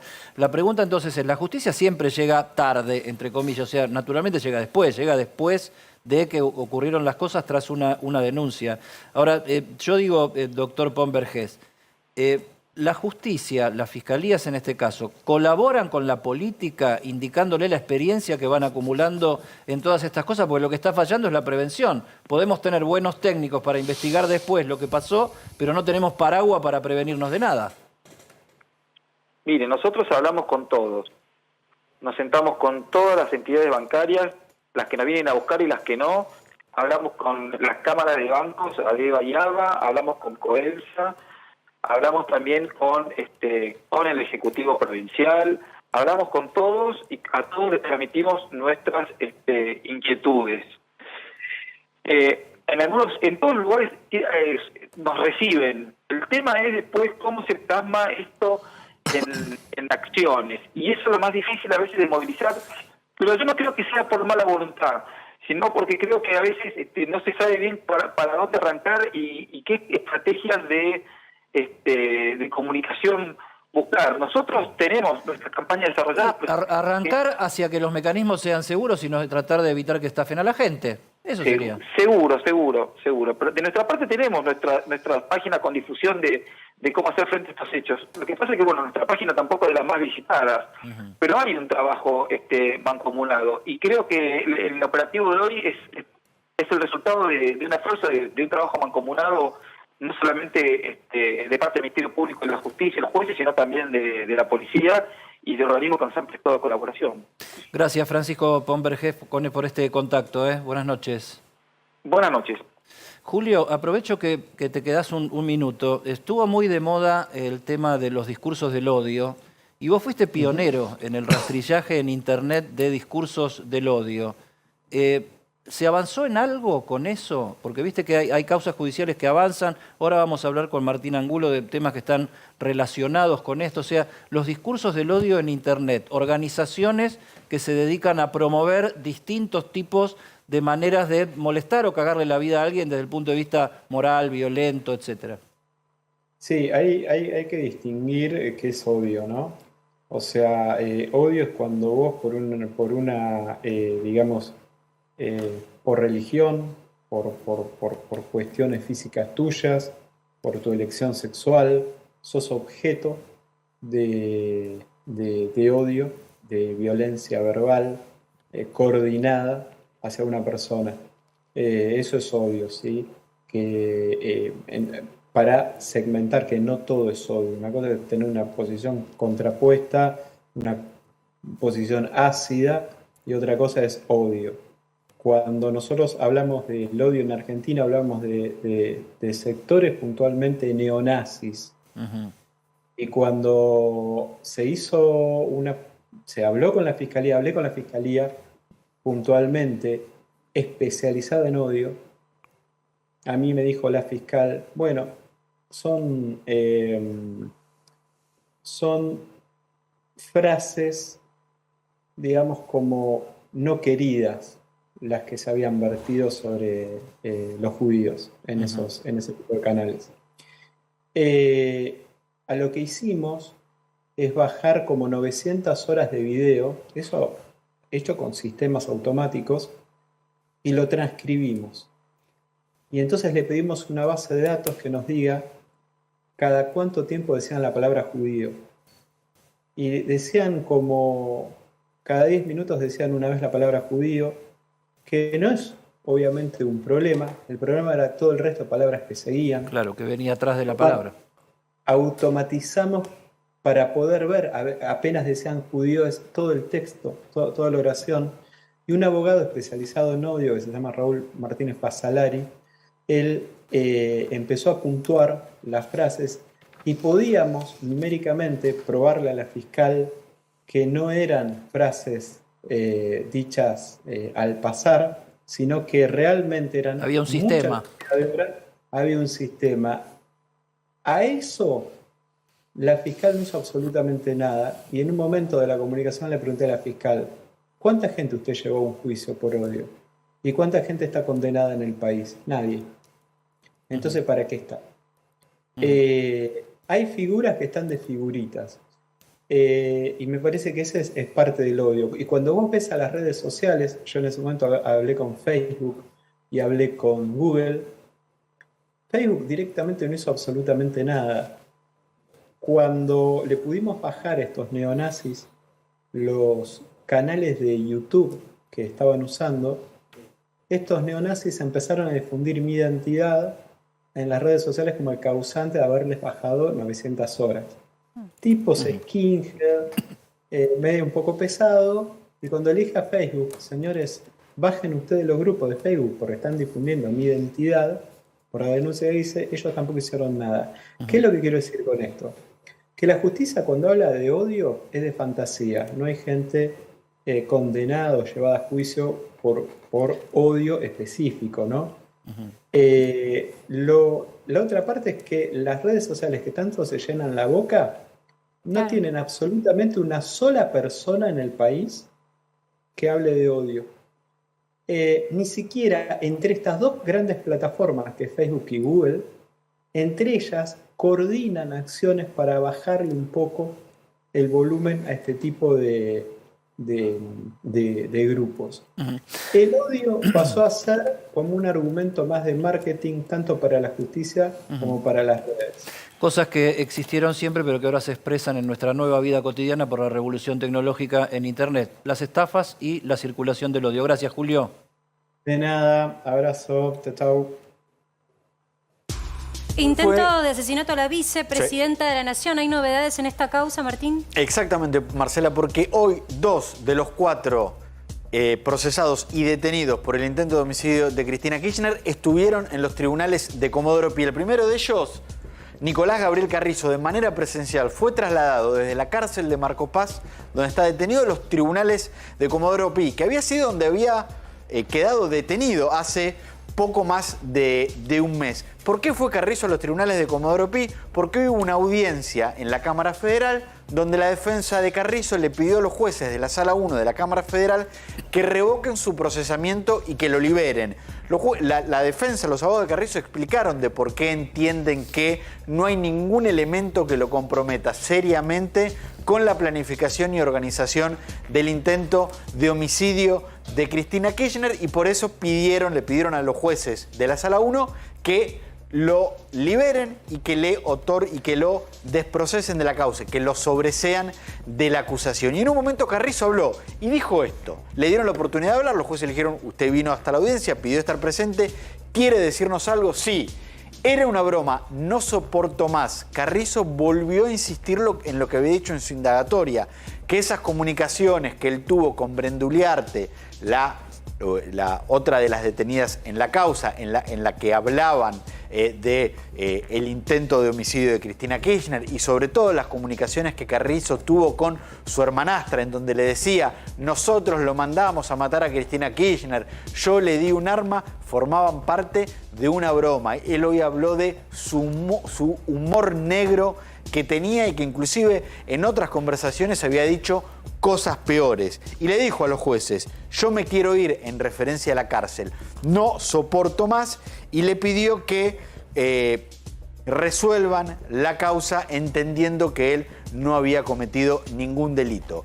Y quien también estuvo en la audiencia, no de manera presencial, sino a través de una videoconferencia, fue Agustina Díaz, la amiga de Brenda Uliarte, también detenida y procesada en la causa, ella presa en la cárcel de Ezeiza. Sus abogados también pidieron su libertad y que sea sobreseída, y Agustina Díaz le dijo a los jueces, también espero que tomen la decisión adecuada y me permitan volver a mi casa junto con mi familia. 2 intervenciones breves en una audiencia larga, duró casi 3 horas, y seguramente, muy probablemente, la semana que viene, los jueces de la Sala 1 de la Cámara Federal estén resolviendo si confirman el procesamiento tanto de Díaz como de Carrizo o si lo sobreseen. La liberación, discúlpame, que vos decís que pidieron ambos. Sí.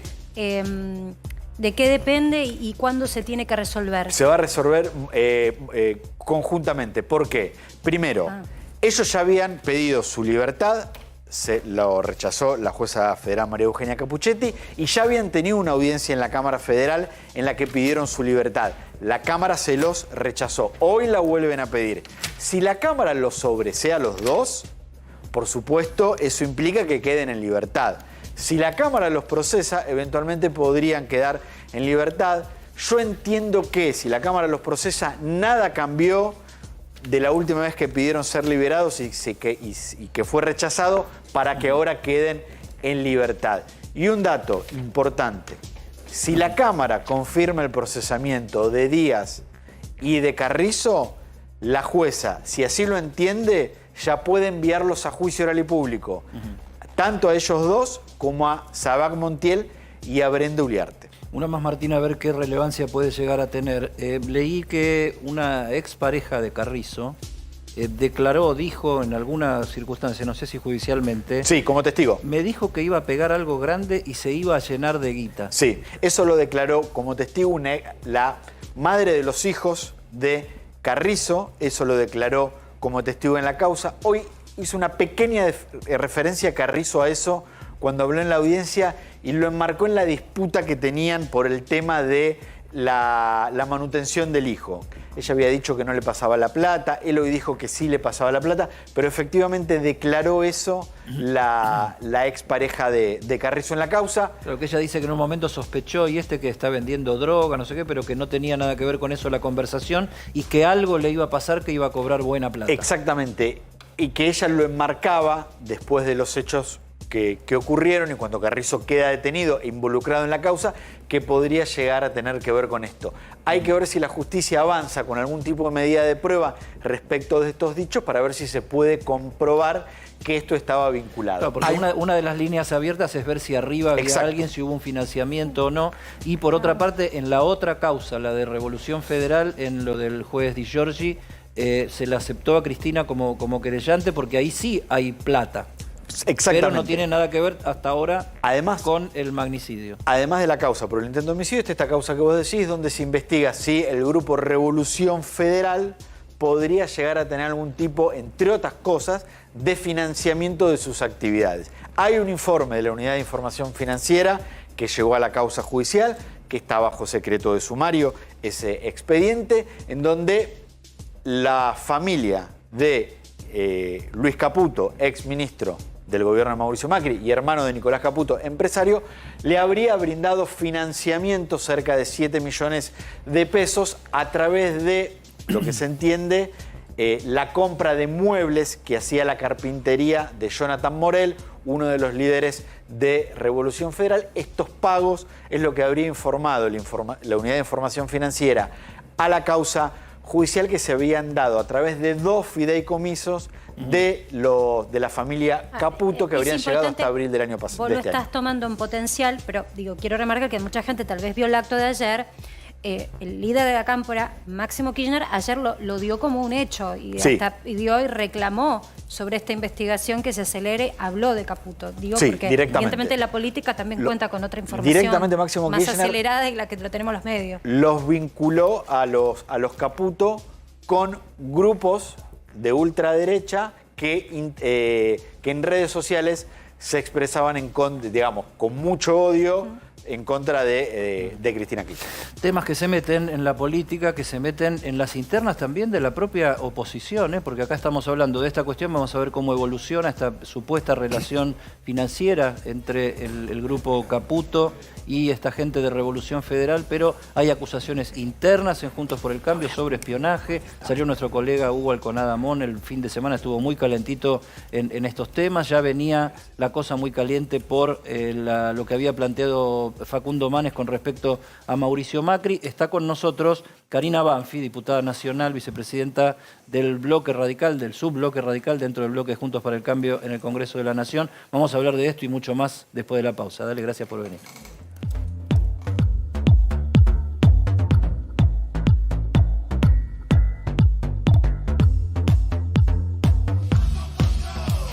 Mirá, escuchá, hoy no es cumbia ni nada, hoy es pesado, pesado, muy pesado, heavy, y así de heavy está la Argentina. Esto es Rata Blanca, se llama Bajo Control, como su nombre lo indica, y lo están diciendo sin parar, con toda la furia y todo el metal.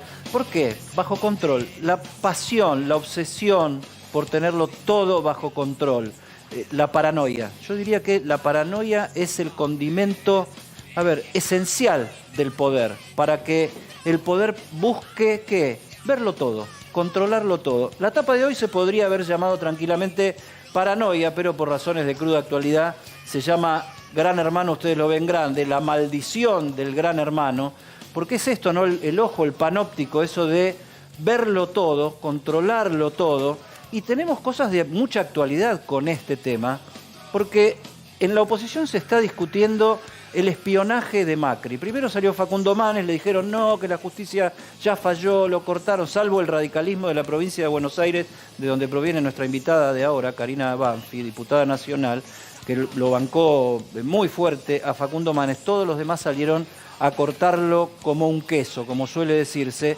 Pero después salió Elisa Carrió, después salió nuestro colega Hugo Alconada Mon a generar todo un clima de que durante el gobierno de Mauricio Macri, sí, en efecto, hubo espionaje y persecución de inteligencia hacia personajes hasta del propio arco político. ¿Por qué digo que esto no es solo un tema de la oposición? Ustedes habrán escuchado por ahí que a partir de febrero parece que el actual jefe de gabinete, Juan Mansur, deja la jefatura de gabinete, se vuelve a la provincia y eso vuelve a abrir el juego, la raspadita, digo yo, de quién va a ser el nuevo jefe de gabinete del gobierno en el último tramo hasta las elecciones del año que viene. Poco sencillo el trámite que le va a venir al gobierno nacional ahí. Me dicen que el principal candidato de Alberto Fernández para manejar la jefatura de gabinete sería hoy por hoy el Chivo Rossi, alguien que se convirtió en uno de los grandes respaldos del presidente de la Nación. ¿Cuál es el problema? En manos de quién se deja la AFI, la ex-CIDE, justamente en un año electoral, ahí donde hay que tener todos los ojos puestos en todo lo que pasa, que justo los organismos de inteligencia nunca tan bien controlados por el poder, siempre pudieron hacer de las suyas, y eso en una campaña electoral sería tremendo. ¿Por qué la maldición del Gran Hermano? Y porque vos espiás, vos querés controlar, y después se te puede volver en contra. ¿Qué es lo que le pasa a Mauricio Macri en la interna de Juntos por el Cambio, Karina Banfi? Hola, ¿cómo estás? Bien. Buenas noches. Hola, Karina. Gracias por la invitación. Hola a todos.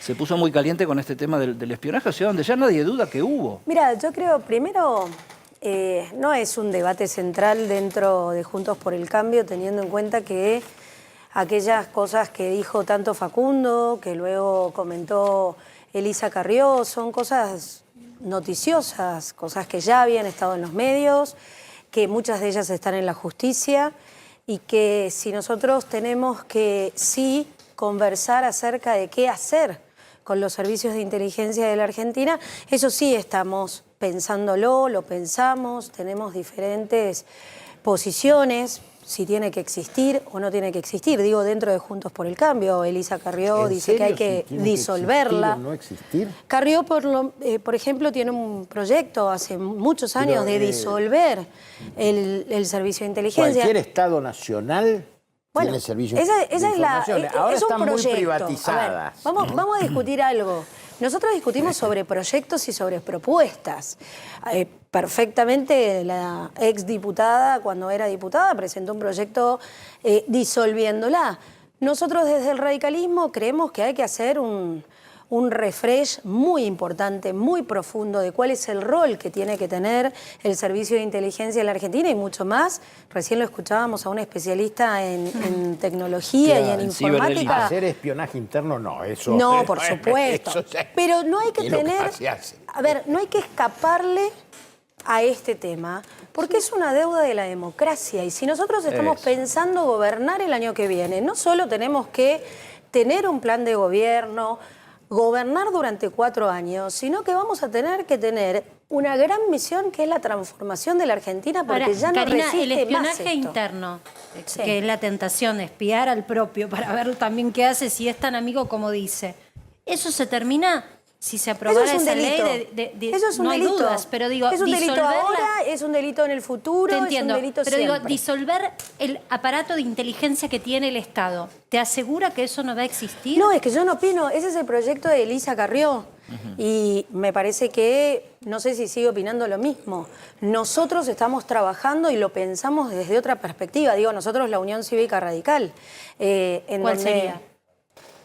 Hay que hacer una modernización de todo lo que significa hoy el sistema de inteligencia y cuáles son los resortes que vos tenés democráticos, justamente para que haya una lógica, un sistema que proteja la seguridad de los argentinos. Acá estábamos hablando recién y escuchando cómo tuvimos que vivir hace menos de un mes y medio, el atentado a una vicepresidenta de nuestro país. ¿Y ahí qué pasó entonces con los servicios de inteligencia?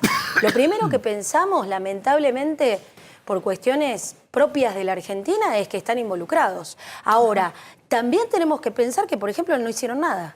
Entonces, cuando vos tenés todo un sistema, un organismo dentro del Estado que no funciona, que no nos protege, hay que revisarlo y ese es nuestro trabajo como políticos. Ahora, Carlos, dame una mano acá porque vos leíste mucho del tema. La paranoia es, a ver, inseparable del poder. Poder y paranoia van de la mano. Es constitutivo. Hay dos cosas que para mí son constitutivas. Voy a tratar de hacerlo muy sencillito. Una es el secreto, que tiene que ver con este segundo tema que estamos hablando. Y el otro es la paranoia.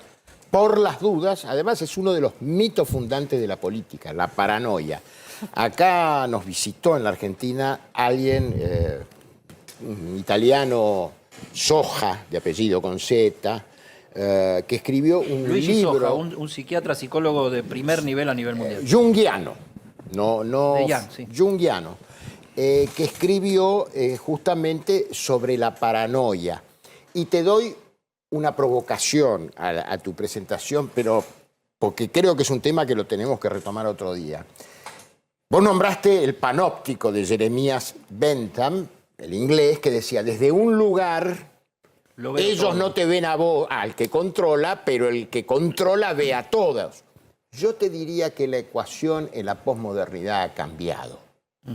Creemos que puede haber un ojo que nos controle. Son muchos ojos que nos controlan a nosotros. Se ha dado vuelta el panorama. Comparto plenamente ese planteo porque hay un cambio justamente del paradigma, ¿no? En esa, quizás y que influye mucho en la política, ¿no? Antes el que tenía el poder era el que tenía la información y el que la sostenía y la guardaba. Y hoy en realidad poder es el que tiene la posibilidad de difundir información, de dar información.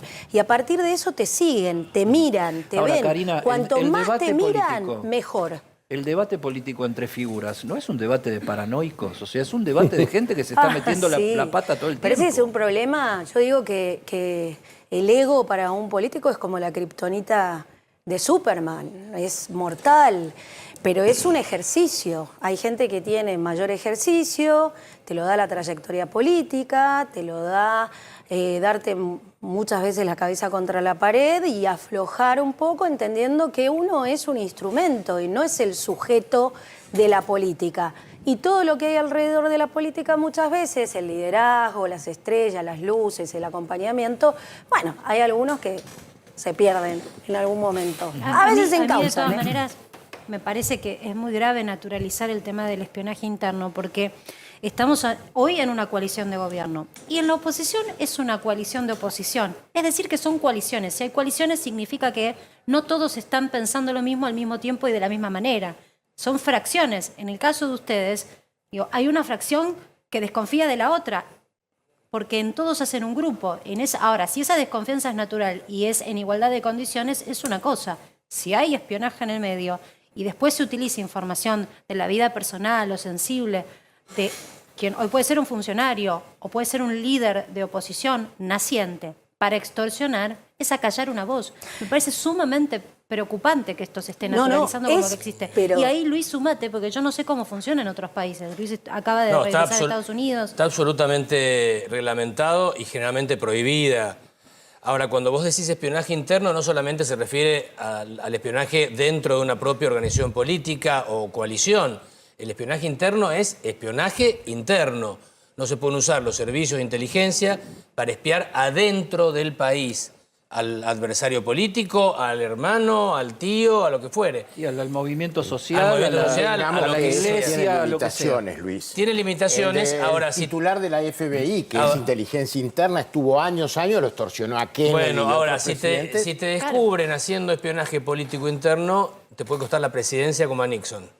Nixon renunció Es un delito. Es un delito. Claro, Ahora, sí hay inteligencia interna en cuanto al delito. Al delito sí, obvio. Una vez declarado o investigado un delito, ahí El toda delito la es otra inteligencia cosa. y es la prevención Eso también. es con orden judicial. Un juez te tiene que, por ejemplo, vos le Claro. querés intervenir el teléfono a alguien porque sospechás que forma parte de una banda de narcotráfico, tiene que haber una orden fundada de un juez que diga, vamos a intervenir este teléfono. ahora, digamos la verdad, es lo mismo que la ley electoral. Todos la critican cuando están afuera. Cuando llegan y la ven, me sirve. Es un instrumento. Me que tengo. sirve. Y el espionaje se tientan un montón.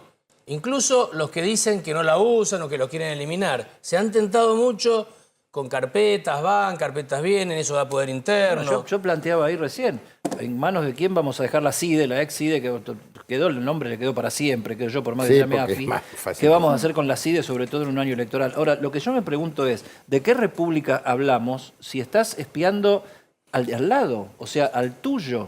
¿Qué sos capaz de hacer con el otro si espías al propio?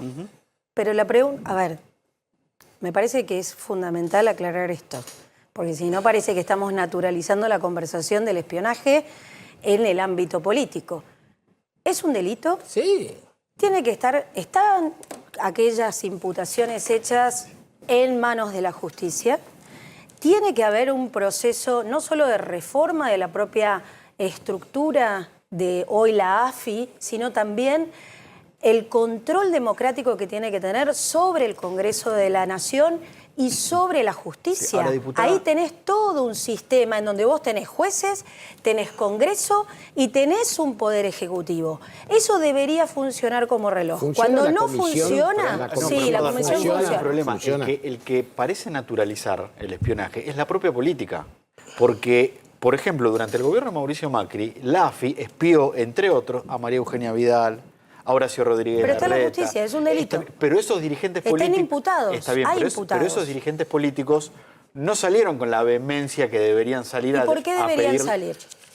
porque fueron víctimas dentro Pero de su vos le estás dentro de su pidiendo que propio públicamente partido. reaccionen de una manera que ellos consideraron reaccionar de otra. Ahora, y la tenés a pero eso Elisa es una Carrió, eso es una- en algún la punto tenés es una a Elisa Carrió naturalización. tomando otra posición, Ahora, por mientras ejemplo. mientras Digo, tanto- eso queda a criterio de mientras cada tanto- uno. Yo no sé qué haría si me entero que soy espiada, no Mientras tengo ni tanto, el idea. terrorismo internacional nos puso 2 bombas, ni nos enteramos, Claro. ni nos dimos Exacto. cuenta. Nos embargaron la fragata Libertad una vez, no lo pudimos prever y la mandamos a un puerto donde no correspondía. No tenemos nada de Pero, inteligencia. perdón, Nada de digo, inteligencia, Karina, todo me es... quedé pensando, quedó Sí, los resonando. copitos. ¿Vos no sabés qué harías? ¿Cómo te caerías No, si te yo enterás sé que perfectamente tus pares lo que con los tengo que que hacer. trabajaste espían? Yo sé Yo, perfectamente así, de lo que tengo que aspecto hacer. nomás, que es no te la veo ir diciendo, a la está todo bien, no justicia. pasa nada. No. Bueno. Yo me refiero que no sé lo que haría públicamente. Sé perfectamente lo que tengo que hacer. Ir a la justicia. Porque además tengo esa obligación. ¿Y por qué no sabes qué harías públicamente? Porque yo no sé si tengo que andar a los gritos en un programa de televisión diciendo me espían, me espían. A eso me refiero. Porque lo que sí sé es que hay personas que han sido espiadas, que se han presentado en la justicia y que son causas. Yo desconozco las causas, no puedo decirte si avanzan, no avanzan. Desconozco, la verdad no es un tema que estoy siguiendo. Pero sí lo que sigo es cómo esta deuda de la democracia, y recién me preguntaban si funciona o no la bicameral de inteligencia del Congreso de la Nación, es una comisión permanente que funciona permanentemente, que hay un trabajo en una puja muy difícil, el presidente es Leopoldo Moró, no es una comisión fácil y principalmente en mi desempeño yo lo que busco es la transparencia. Hay que recordar que el presidente de la Nación en el 2021, si no me confundo, habló de la transparencia sobre los gastos reservados que usaba la AFI. No están, en el presupuesto no aparecen, miren, yo les cuento esto. Entonces, esa es una duda de la que estamos trabajando en estos tiempos, de a ver cuál es la transparencia que tiene realmente esta En determinados momentos oficina. es lo que decía Luis, ¿no? En determinados momentos Gastos todos están en reservados que contra. no se rinden cuenta. Y cuando te llega el momento, todos decimos, bueno, siga. Exacto. Ya volvemos porque está muy calentito el tema. Yo pensé que se había frenado con todo el tema de los cambios, el ajuste, etcétera, pero parece que el plan Conectar Igualdad sigue y se estuvieron repartiendo notebooks en la provincia de Buenos Aires, creo que en Lomas de Zamora, fíjate. Para nosotros es muy importante volver a darle esta herramienta y eso se debió a una decisión política de igualdad para achicar esta brecha digital. Yo quiero celebrar hoy que Jimmy, nuestro ministro de Educación Nacional, lo puso en funcionamiento conjuntamente con Alberto, con Cristina, con nuestro gobernador Axel Kicillof. Le hemos puesto todo.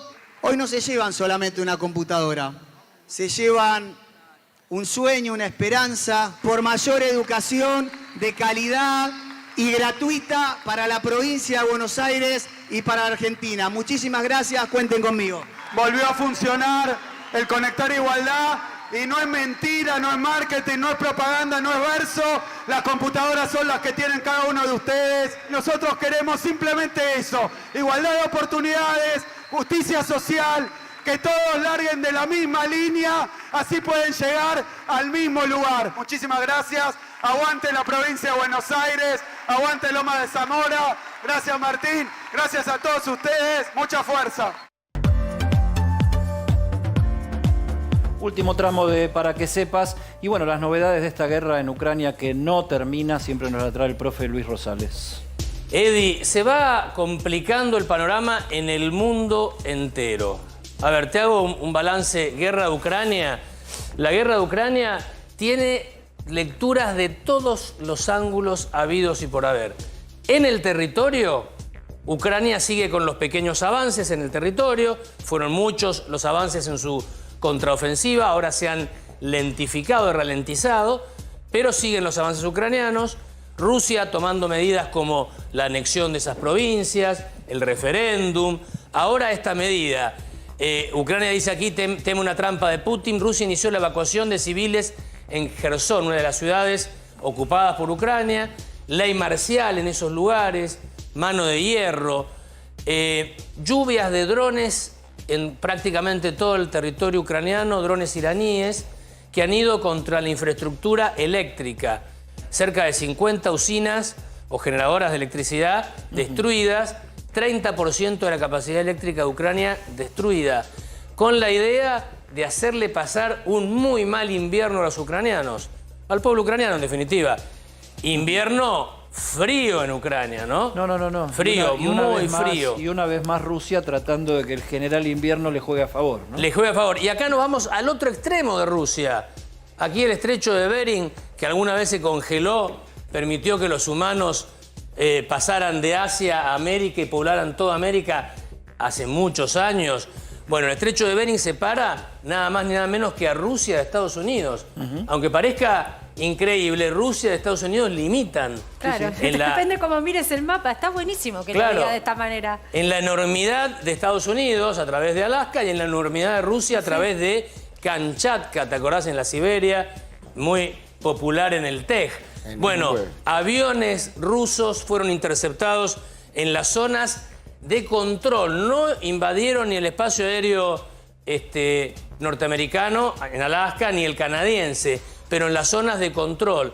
Los norteamericanos, los estadounidenses, chequean un área para ver si hay aviones que anden por allí, aviones enemigos, adversarios, y si llegan a cruzar, rápidamente los interceptan.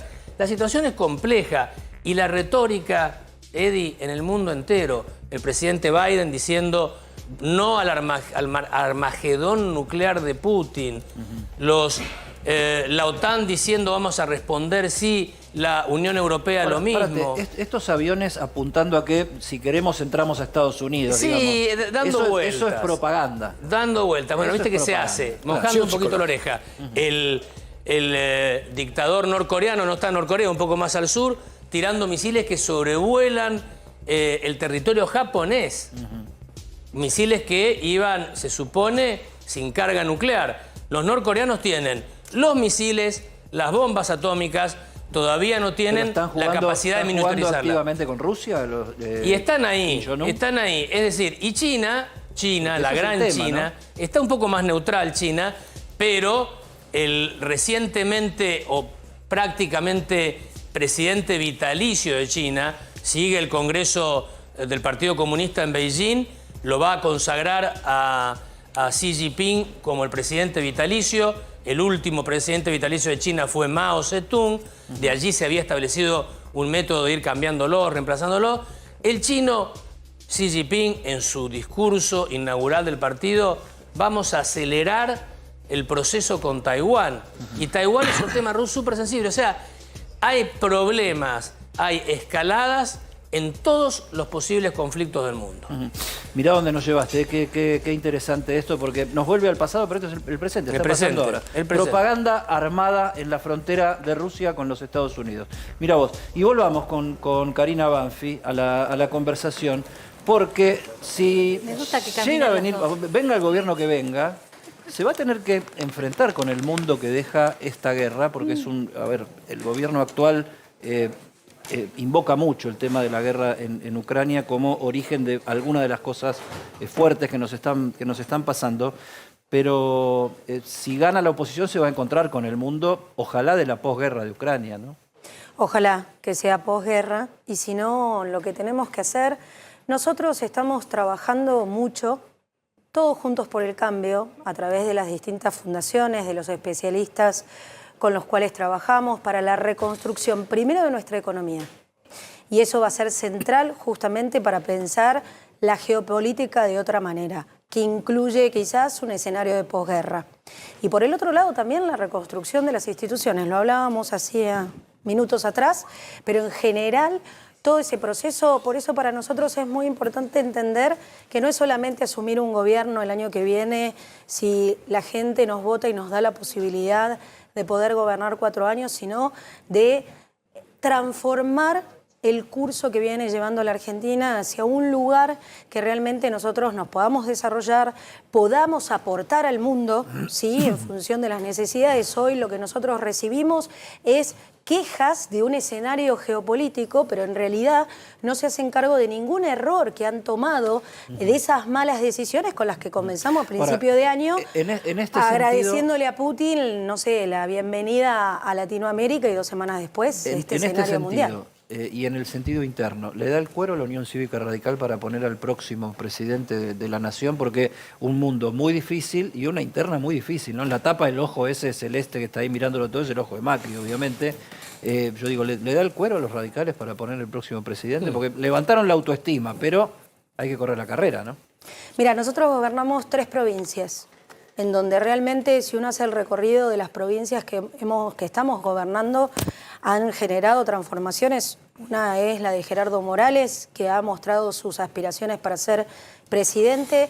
Otras para nosotros, el aporte y la llegada de Facundo Manes a la provincia de Buenos Aires y la expectativa que se ha generado en el partido para que él pueda llevar adelante una candidatura presidencial. Para nosotros, realmente, más allá de la autoestima, es esto, es tener un plan, es tener objetivos claros y es cómo podemos aportar al gran desafío que es, dentro de Juntos por el Cambio, cómo nosotros protagonizamos. ¿Cómo te cae, dentro de Juntos por el Cambio, que el expresidente y líder del PRO, Mauricio Macri, haya dicho o haya tenido las expresiones que tuvo sobre Manes, luego de que Manes hablara, ¿no?, también de la inteligencia en su gobierno? Mira, yo no hablo, ni hablo de Macri, ni hablo de Facundo, no me parece... Porque hoy habló de que él se imaginaba una No me gusta comentar qué es lo que dice uno del otro, porque yo creo que eso se puede resolver. Son personas que se conocen, se pueden tomar un café. A veces los medios de comunicación, hay gente que tiene estilos más... Eso lo escuché. No, que tiene estilos en los medios de comunicación un poco más ríspidos, pero también hay que entender que luego, cuando nosotros nos sentamos a trabajar y pensamos hacia dónde y la responsabilidad que tenemos que asumir, no aparecen estas cosas. Yo creo que Facundo o con Mauricio o con Horacio se pueden sentar a tomar un café y dirimir esas diferencias. También es cierto que la figura de Facundo ha sido muy disruptiva para algún sector dentro de Juntos por el Cambio, principalmente porque genera una bocanada de aire fresco, porque el radicalismo le dio realmente un posicionamiento muy importante en la provincia de Buenos Aires y eso trae tensiones que las vamos a ir dirimiendo. Karina, muchas gracias por haber participado en nuestro programa. Por supuesto, también siempre hacemos extensiva la invitación a que vuelvas, porque son debates que dan para largo, pero se nos termina el programa, se nos terminó el tiempo. Sí, allá está uno, mira, se está haciendo así en el nudo de la corbata, el tipo se prepara, no nos mira, no nos da bola. Hoy te haces el interesante, hoy no querés entrar. Estás escuchando que ¿saben por qué? Queen... Porque no me gusta hablar ni de Zunino, ni de Marcela Pagano, que las cosas se definan entre ellos. Nosotros nos tomamos un café y lo resolvemos. Mirá cómo lo resolvemos todos los días. Así, parte de la política. Combinando. Esta es mi respuesta. La pregunta sería la siguiente. Un puente fucsia, no sí, sé. es espectacular. La pregunta sería la siguiente. ¿Está Mauricio Macri, Larreta y Bullrich para vestirse de rosa? ¿Todos iguales? Yo soy del radicalismo. ¿Está Manes para vestirse de rosa? Yo creo que sí, que le da el cuero. Uno de los fititos de empatía lo tiene rosa, creo que es rosa, ¿eh? Viste que tiene 7 fititos. Claro, todos quieren la rosada, ¿o no? La rosada se visten de rosa. Muy bueno, qué lindo. Esto está guionado, ¿eh? Bueno, ¿con qué nos vas a sorprender? Hoy vamos a solucionar el país. Hoy tengo el kit de la cuestión para solucionar los problemas de la República. ¿Me puedo quedar y ser parte? Sí, por supuesto. Si te quedas, tenés los problemas solucionados. Yo lo veo desde casa, ¿eh? Dale. Chao. Nos vemos mañana a las 19 horas porque tenemos más para que sepas, pero mañana. Chao, quédense con Gonza.